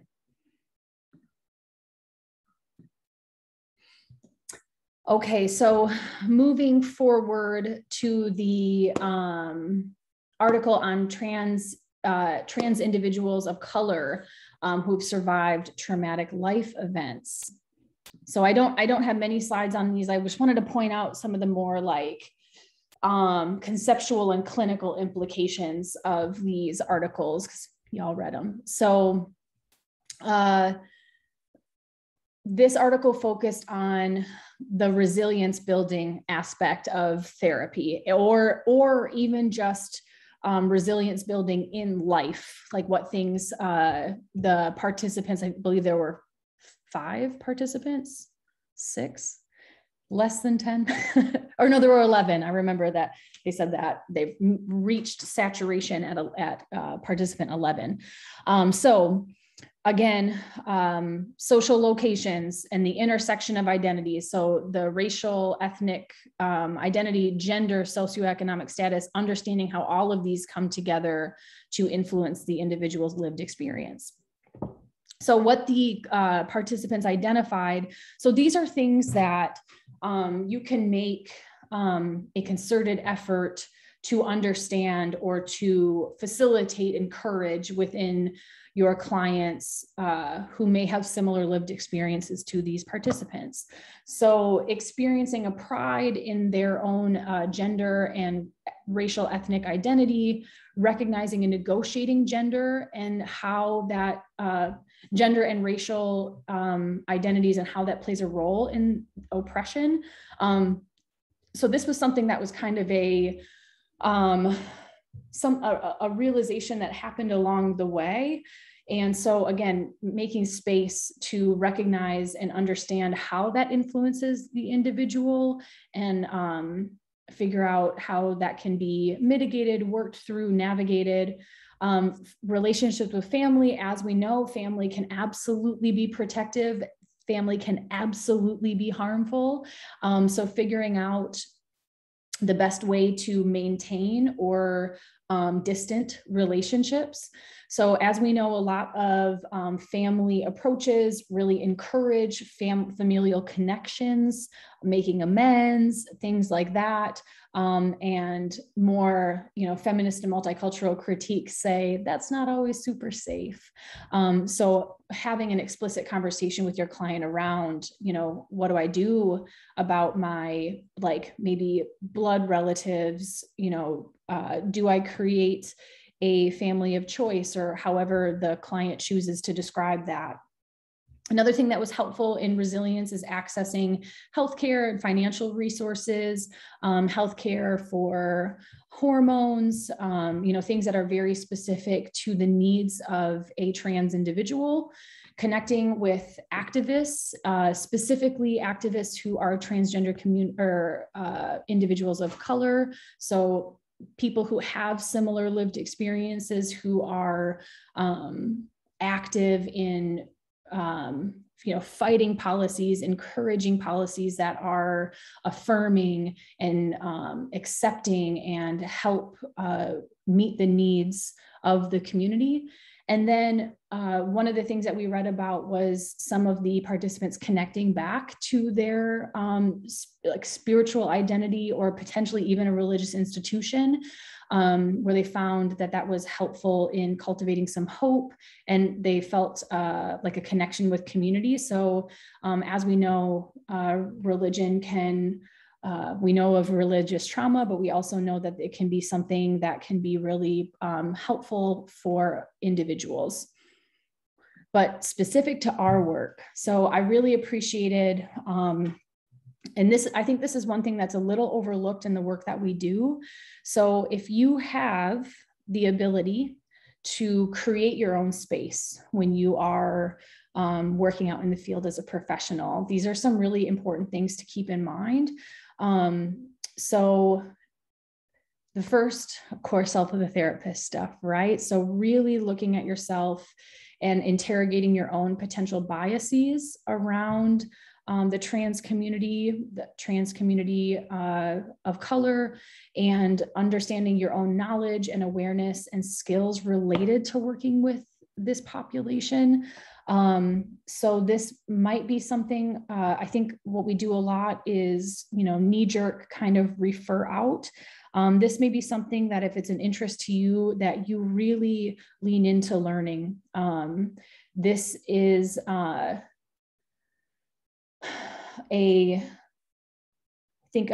this is a population like many others that deserves knowledge from their clinicians in terms of just being empathic and compassionate and understanding may not be enough.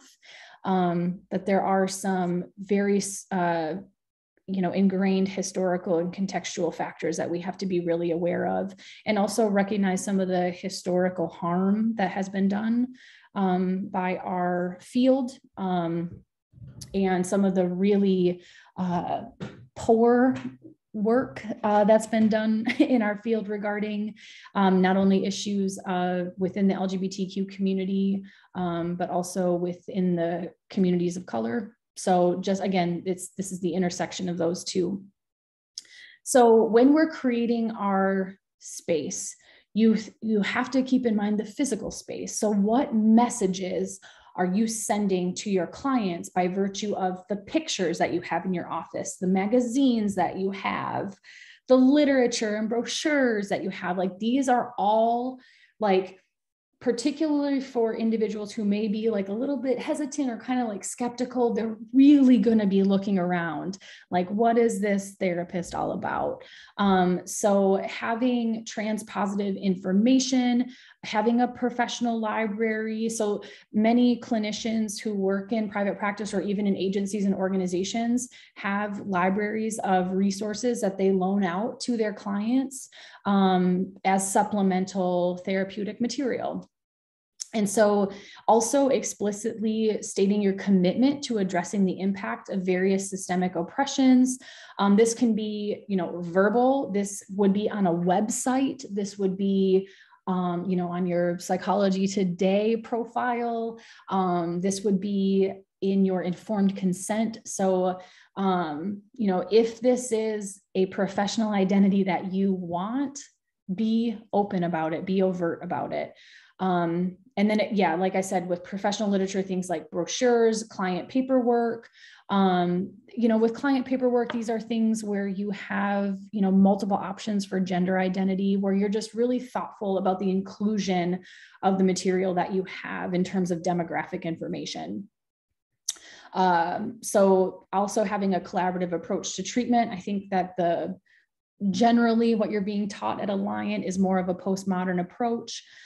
So again, having multiple gender boxes, having a space where clients can write their gender identity, just these are really seemingly small actions that really have a large impact. Having gender neutral bathrooms, if you're able, again, this is at your organization or at your agency, advocating for things like that. Like, will you ruffle feathers of some people? Sure. And I think you just really have to look within yourself and say, is this something that I want to do? And that's important to me personally, important to me professionally. And then another thing that is talked about in our field is like letter writing campaigns of, you might have one of the things with trans individuals that they like have to do. I don't know how it is in California, but the knowledge that I have around this. So if anybody has any more knowledge, please feel free to speak up. In Alabama, for trans individuals, they had to go to a provider and get like a letter from the provider before. They also had to live as their gender identity for a year before they had access to any like gender affirming hormones or any sort of surgeries or anything that they wanted to have. So there were many, many steps. And so there were some clinicians that refused to write a letter upon an initial interaction or like an intake session, because they needed to like get to know the client more to feel like okay about writing a letter. I would really encourage, if this is something that you want to incorporate into your work, not having a limit on like a minimum number of sessions, because there's so many barriers to gender affirming anything. That I would really encourage you to be willing to, if this is something that you're going to do in your work, being willing to write letters at that intake session, because essentially what you're sending, the message you're sending to the client is like, by having a meeting with you more than one time, I will have a better idea of your gender identity than you. You know, I don't understand hesitancy other than clear, like to me, it's transphobia of not being willing to write a letter for something that a person wants access to, that they know about themselves. So again, a little bit of a soapbox with that. Any questions, comments about the article that I just covered?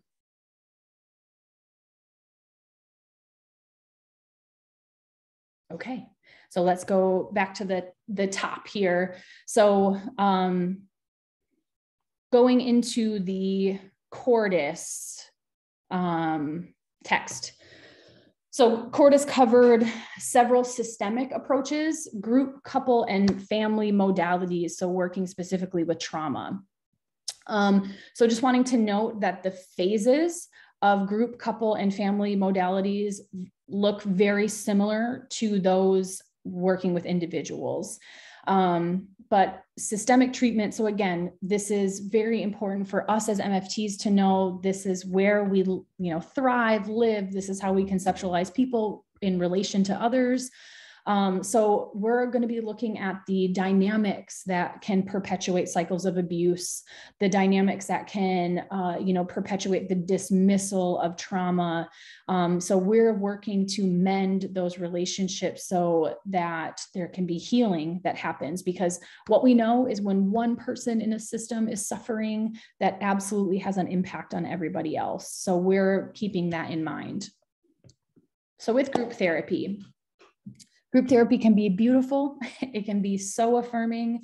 It can also be very, very difficult. So I really encourage you to do, if you choose to run groups, to really do, particularly groups around any sort of trauma or trauma experience, of being very mindful in your screening, because not everybody's a good fit for groups. So groups can provide an opportunity to feel validated, to have experiences with people who have similar histories as you, and to gain some perspective about the impact of the traumatic experience that you had. And it can be a space where you are met with authenticity. You feel like you can be authentic because other people are sharing in an open and honest way. That's the hope, that we facilitate an environment that the participants feel like they can share very openly. So another thing to keep in mind, so when we're talking about trauma, many times we think, okay, individual first, or individual only. So, individuals should be a precursor to couples, individuals should be a precursor to family or group. But the fact is, as I said, trust and safety is not inherent. So some people might really be a good candidate for starting in a group, because if you as a clinician don't have the lived experience, I don't trust you. I don't know how you're going to understand me. I want to be around people who have had a similar experience. And they may also, again, being seen as a figure of authority, they might just not like that. So they may need to be kind of like warmed up to the idea of therapy, or wanting to be in a group where they're hearing from more peers and people who feel like they're more equal. So as I mentioned or alluded to, because groups can be very intense, that it can, for even individuals who have some experience in emotional regulation, it can be quite overstimulating. So it's really important that we do screenings and make sure that everybody that's in the group is in a similar therapeutic window. So tolerance for distress, because if there's mismatches, groups can become really chaotic and they can actually be re-traumatizing. So just being really mindful around assessing kind of like a readiness. And it might also be that, you have a group of individuals who have very low tolerance. Then you have to cater to that by doing, maybe more psychoeducation or more intellectual experiences, topics where the emotion isn't tapped into quite yet. So it can, again, it's about modulating, it's about titrating, it's about making sure that everybody is at a place that's appropriate so that they're not, leaving group very distressed and very dysregulated. So a person who is generally pretty dysregulated, they may have just experienced the trauma. They just might have some difficulties in regulating their emotions. They're generally not a good fit for groups. That's where you want to really encourage that person to pursue individual therapy. All right, talking about couples. So with a couple where one person has experienced trauma and maybe the other partner has not, or they've experienced maybe a different trauma, they're coping in a different way, which is very likely. You want to help the couple understand how the individual who has experienced trauma may have trouble trusting and accepting their partner's help. This can, as we know, can be for many reasons where they feel they don't deserve it. Their relational trust has been so harmed that it's just very difficult for them to not be in a self-protective mode. So you want to develop methods that are helpful for both partners and also tolerable for both. So sometimes working with couples where one individual has experienced a trauma, the partner who hasn't experienced a trauma is more in like an assisting or like helping role. And I really encourage you, if you're going to do couples therapy, do couples therapy. Don't do individual therapy with two people in there where you have like a co-therapist. Remember, we're looking at the dynamics. So it's not because another thing that we know about any sort of systemic therapy is, we can get kind of caught up in the squeaky wheel. So the client that has like the, most obvious symptomology or the, most expressive difficulties, that our attention can be turned to them. And then all of the other dynamics that absolutely contribute to this person's wellness or illness are ignored. So that's one thing that separates systemic thinkers from individual thinkers. Of, we're not, just because there's a partner that's like, yep, I'm here to support my partner in this, I just want to make sure that they feel comfortable. Like, you pull them in, they are part of it too. So that should be part of your informed consent. The both of you are here. There are dynamics that contribute to the continuation of trauma, the difficulty in relational connecting. I'm going to work with that. So y'all both better get ready to work. Yeah, so that's just the one thing that I want to really emphasize to all of you. So couples therapy can be contraindicated for things like ongoing violence, specifically emotionally focused therapy, because it necessitates the couple being emotionally vulnerable. That if there is active existing abuse, violence in the relationship, that vulnerability is only going to fuel the perpetrator.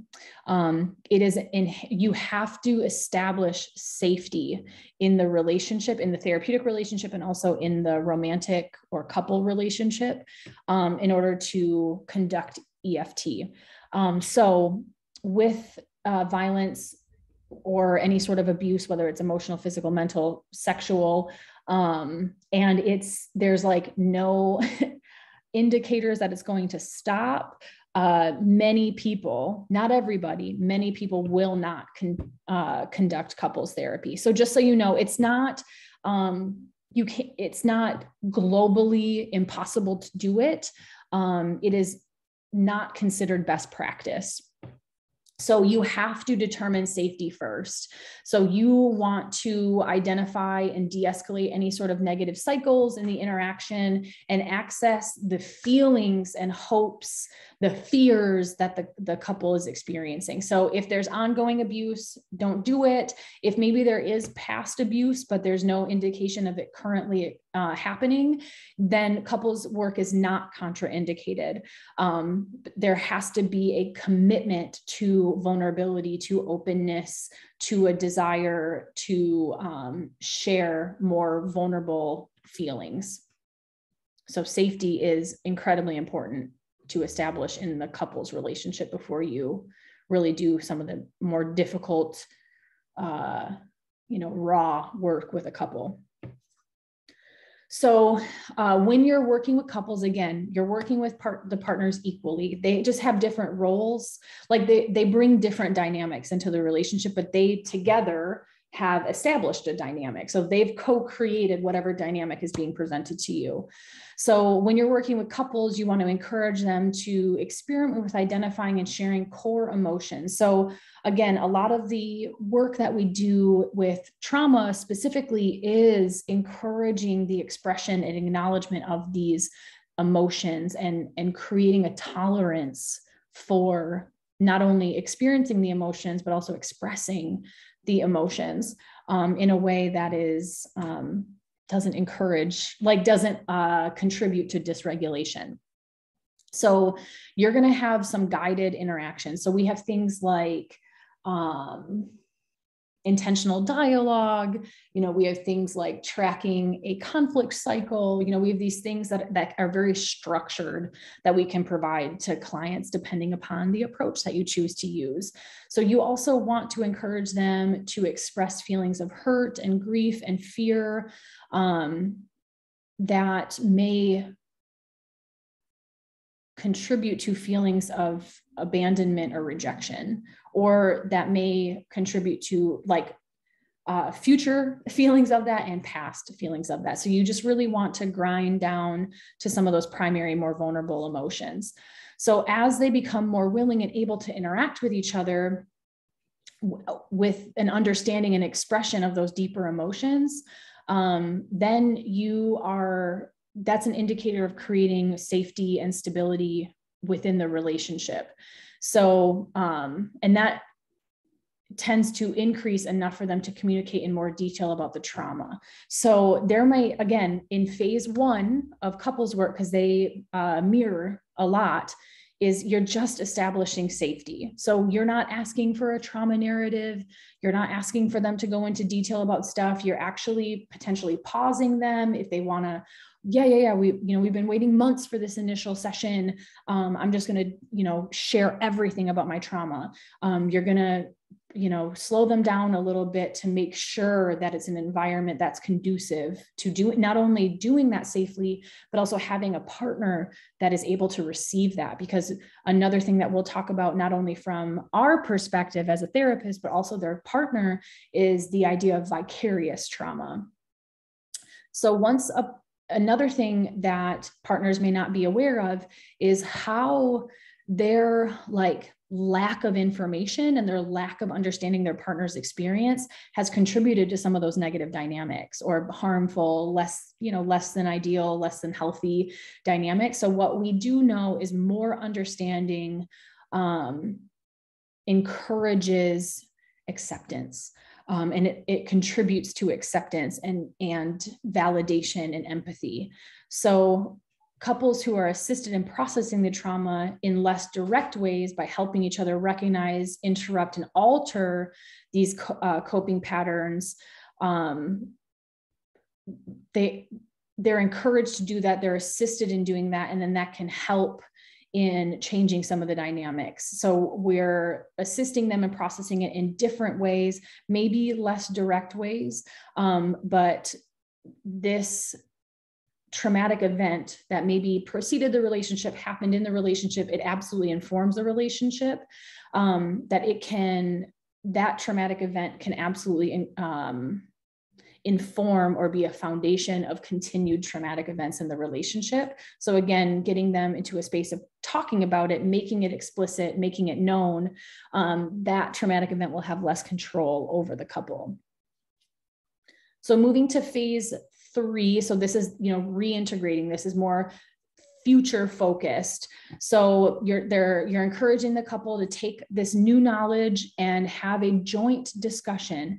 A lot of things with couples therapy is getting the couple on the same page. Having them create shared goals, having them do things together. So they're also understanding how the trauma and traumatic stress has affected their relationship, and then also ways to prevent it moving forward. So remember, phase 3 is taking what you've learned and integrating it into your everyday life. And also understanding how attachment plays a role in their relationship, not only in their own romantic relationship, but they also have attachments to their families of origin, and how they may need to navigate those relationships in a new way. So if they have, for example, abusive family members, like how are we going to move forward with this while supporting one another in this? So particularly with a history of sexual trauma, a part of couples therapy is encouraging a sexual relationship, reincorporating sex and sensuality into their relationship, sexual intimacy. So we have things like sensate focus. You will learn about this if you haven't already had sex therapy. These are techniques that you'll learn about in that. It's a little bit outside of the scope of this class, but you're really wanting to re-engage them in this practice, or engage them in this practice, so that there can be some healing with some of that sexual trauma, where there can be safety that is built into the sexually intimate part of their relationship. So these are a couple of books that were mentioned. These are wonderful books that are really helpful for partners, partners of a person who has experienced sexual trauma, understanding the relational dynamics of that, and how the partner who hasn't experienced trauma, because sometimes both partners have experienced trauma. So these are helpful in that as well. But the sexual healing journey, and then allies in healing. So when I do any sort of, sexual counseling or sexual therapy, I'm not a sex therapist, but when I talk about sex with my couples, bibliotherapy is a big part of that, because it can be like an inherently bonding experience where they're, reading the same book and learning about that kind of stuff. Okay, so then family therapy. Family therapy in regard to trauma helps restore relationships between all members. So remember, like I said, the effects of trauma are not limited to the individual who's experienced them. And as we know too, with trauma, what we were talking about earlier is it can be, a trauma that the entire family has experienced, the entire community has experienced. This is more so talking about like trauma on a more micro level, where it's happened to an individual. But what family therapy can do is offer information and support that allows the members to more effectively contribute. So one of the things that we know, and many of you may have also experienced, in your own clinical work, is that when you have systems, they tend to identify a patient for you, right? They already have in their minds an IP, and they say, fix them. They have the problem. I had nothing to do with this. So what we have to do as family therapists is work to engage the entire system and help them understand how they contribute to the dynamics, which is sometimes a very difficult sell. So you're, educating them on how the entire system is affected and how the entire system contributes to the presenting issue.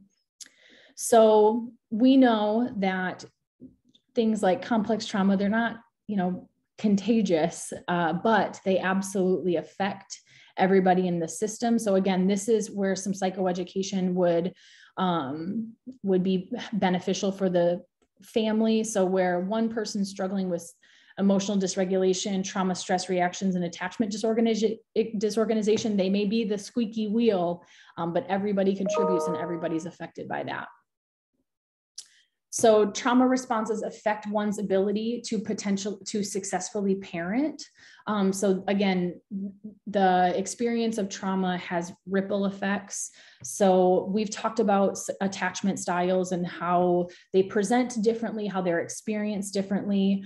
But so a trauma experience of a parent can affect the way that they attend to their child, which affects the child not only in childhood, but moving forward, as we know. So if there is an insecure attachment style and it's not interrupted, it can be utilized in their, then it is likely to be utilized in child rearing and transmitted to their children, as we know. So if the parent has experienced a insecure attachment, then they have the potential of having an insecure attachment with their own child. So again, this is when we talk about that intergenerational transmission of so many things. So family relationships can be really helpful and protective in a person's healing, even in their experience of trauma, but they can also, so they're helpful in the recovery, and they also can provide support for emotional security, physical safety, and hope. So there's so many things that the family can do to help support the person who has experienced trauma.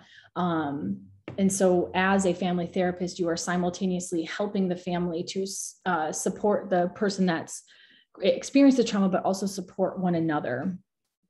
So as we know, when we work with systems, I always say that we work with the space in between people. You know, we're working with those interactional patterns. We're working with those dynamics.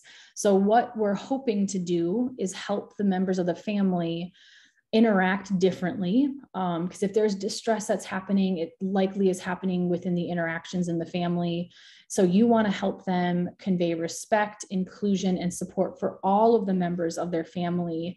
And then also like recognizing that, so this is the interpersonal and intrapersonal piece of what we do, acceptance for distinct personalities and preferences and goals. So it's just you're encouraging and facilitating an acceptance on both an interpersonal and intrapersonal level. So one of the most difficult things I think of systems work is creating a definition of a shared problem. So again, it's super easy and very typical for families to point fingers, but you are wanting them to like the whole family is owning what is happening. So you'll have some members that are like on board right away, they get it, and you'll have other ones that are like, what are you talking about? I had nothing to do with this. So the like, I would say it's more normative, or the majority of the time you're creating a shared definition of the problem. There are exceptions to this, as noted underneath, is that like families that have experienced incest, where the offender has to take primary responsibility for that. So making sure that, you know, the responsibility lies in the right person and there's accountability for that. So if you're having the entire family share the problem of incest, you're leading them down a wrong path, where that is something that is not like a mutual contribution. All right, so moving into the Herman text. So a healing relationship, what is our role in that? So we've talked a little bit about, I mentioned it a couple of weeks ago, about like the idea of neutrality. Neutrality is not apathy, you know, it can be received in that way. So our technical, you know, the technique of neutrality is different from moral neutrality. So you're not in there, you know, not advocating, you're not in there, not affirming a position of solidarity with the survivor. So you are overt about the injustices that the individual has experienced. So in terms of neutrality, it's this, protective factor for us of, maintaining some emotional distance from the client, right? Because if we're, wholeheartedly invested, where we talked about this in earlier classes within the first 5 weeks of classes of like, if you are wondering, figuring out how you can pay, legal bills for a client, or you're out there, figuring out how you can set up housing for your client, you're working lots of hours and focusing a lot on the client, then that potentially is an indicator that you're a little too close to this. So staying within those professional boundaries. So your role as a therapist is both intellectual and relational. So you are creating and fostering insight while also being there as a human to have an empathic connection with your client. There is also the risk, and we'll talk a lot more about this next week in terms of, vicarious trauma and how heavy this work can be on us. But we can experience some, the client can experience some, we can experience some traumatic transference.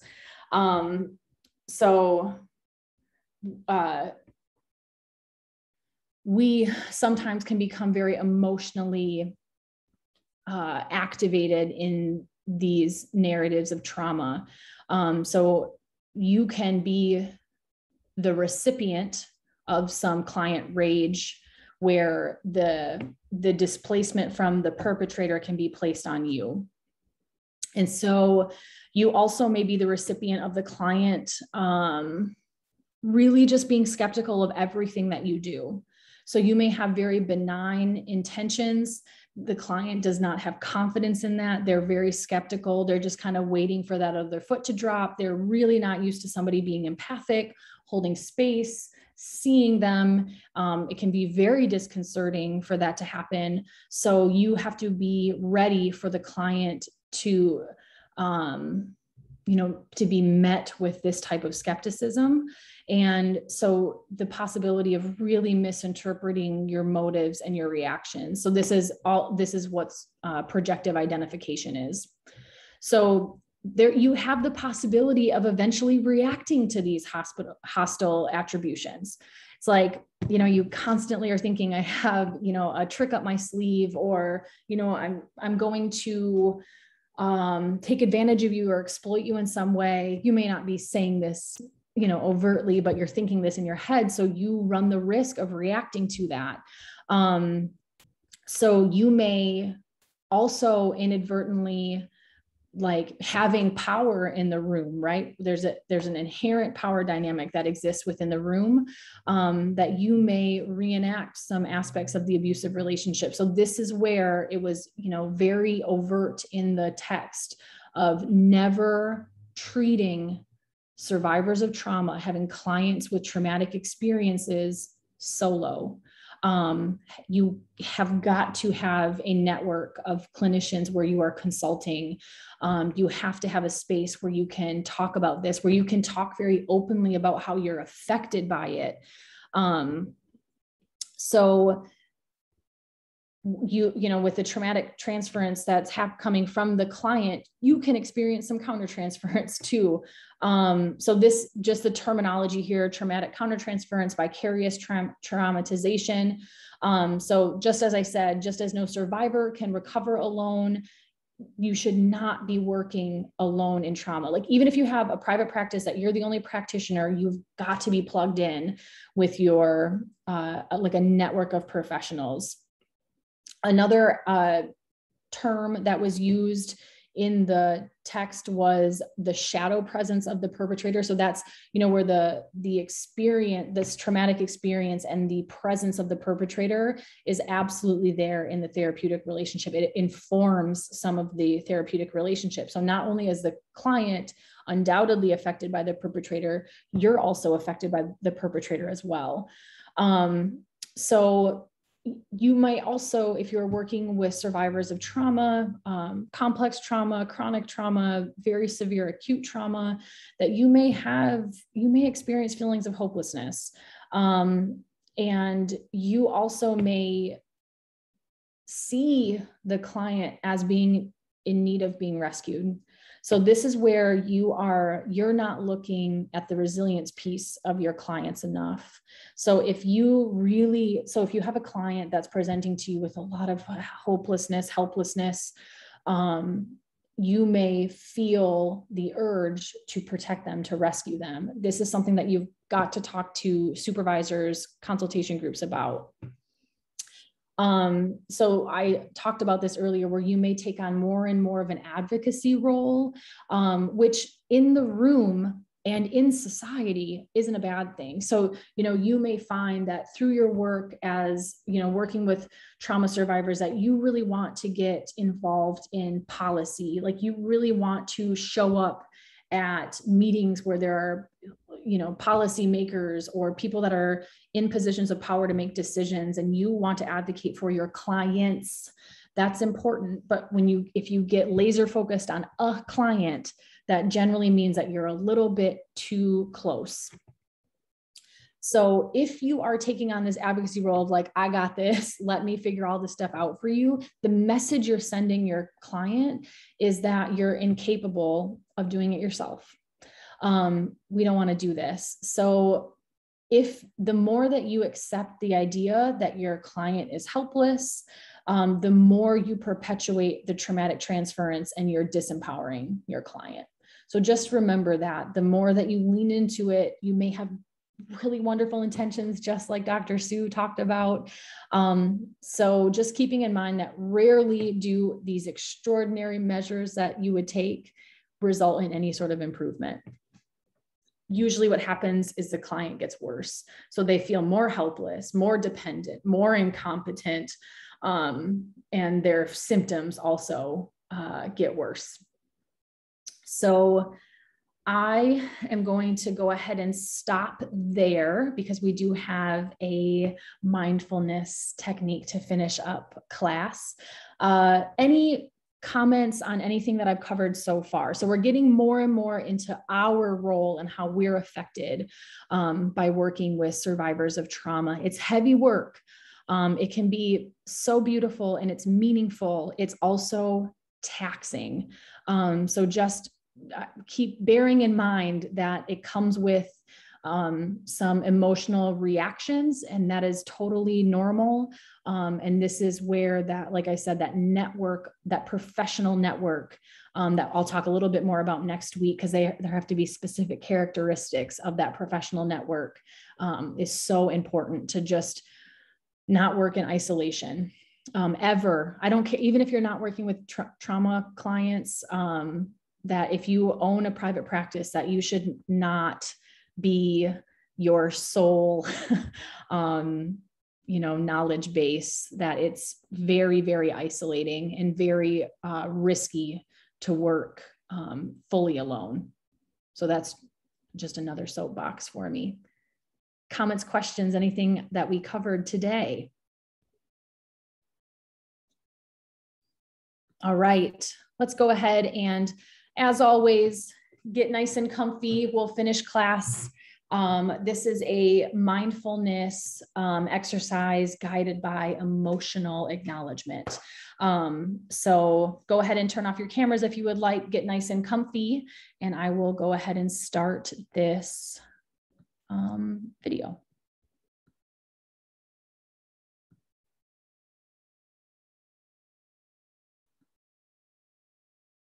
There might be an advertisement, I'm not sure.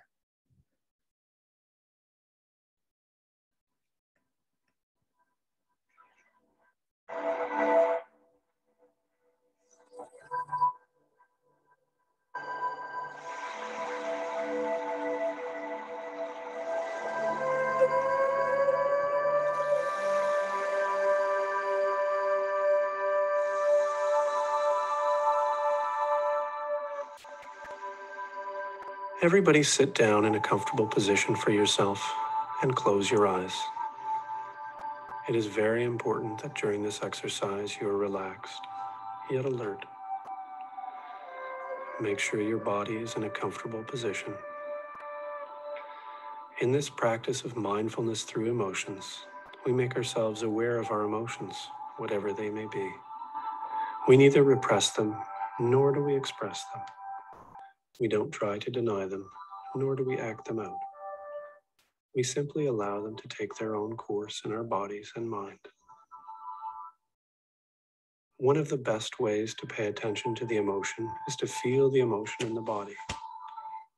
To pay attention to the immediacy of the emotion and the physical sensations of the present moment. And to disengage from the content of the emotion or the story of the emotion.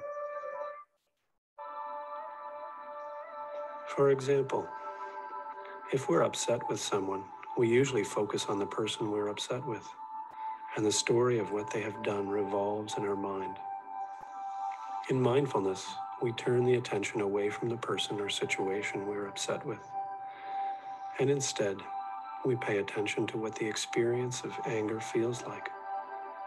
Instead of focusing outward, we turn our attention inward. Let's begin by focusing on our breath. Take a few deep breaths. Notice your breath as you inhale through your nose and exhale back out through your nose. Simply notice your breath. Don't try to change it. Just notice that it's there and the way your body moves as you inhale and exhale. Now, as you breathe, simply notice the emotions that you're feeling, whether it be anger, sadness, frustration, happiness, or any other emotion that is consuming you. Just notice the emotions flood through your body, as if your body is immersed in these emotions. If you could place these emotions in one part of your body, where would these emotions be? And what would these emotions feel like? Would it give your body warmth? Make it cold? Feel comfortable? Uncomfortable? Feel the emotions starting at that one point of origin and circulating through the body.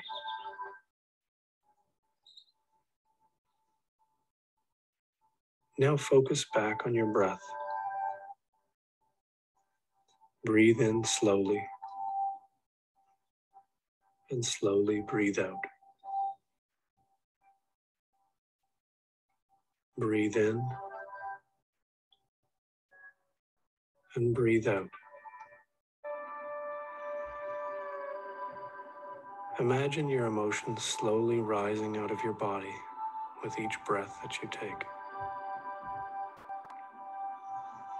as if the body is preparing to let all these emotions out with every breath.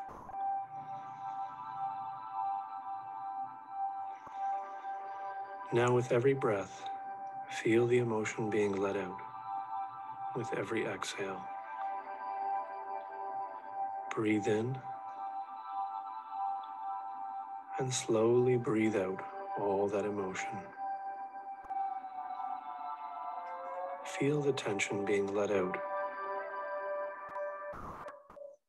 Feel the emotion being let go.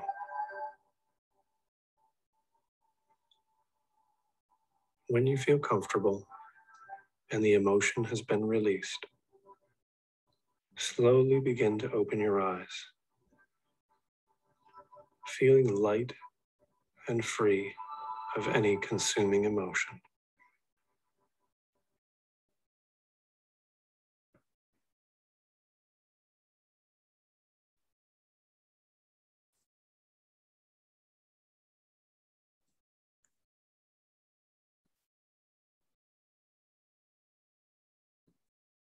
All right, a short and sweet one today. I think it's still running in the background. Okay, because before we know it, it's going to be something else that shows up here. Is it still going? Sorry.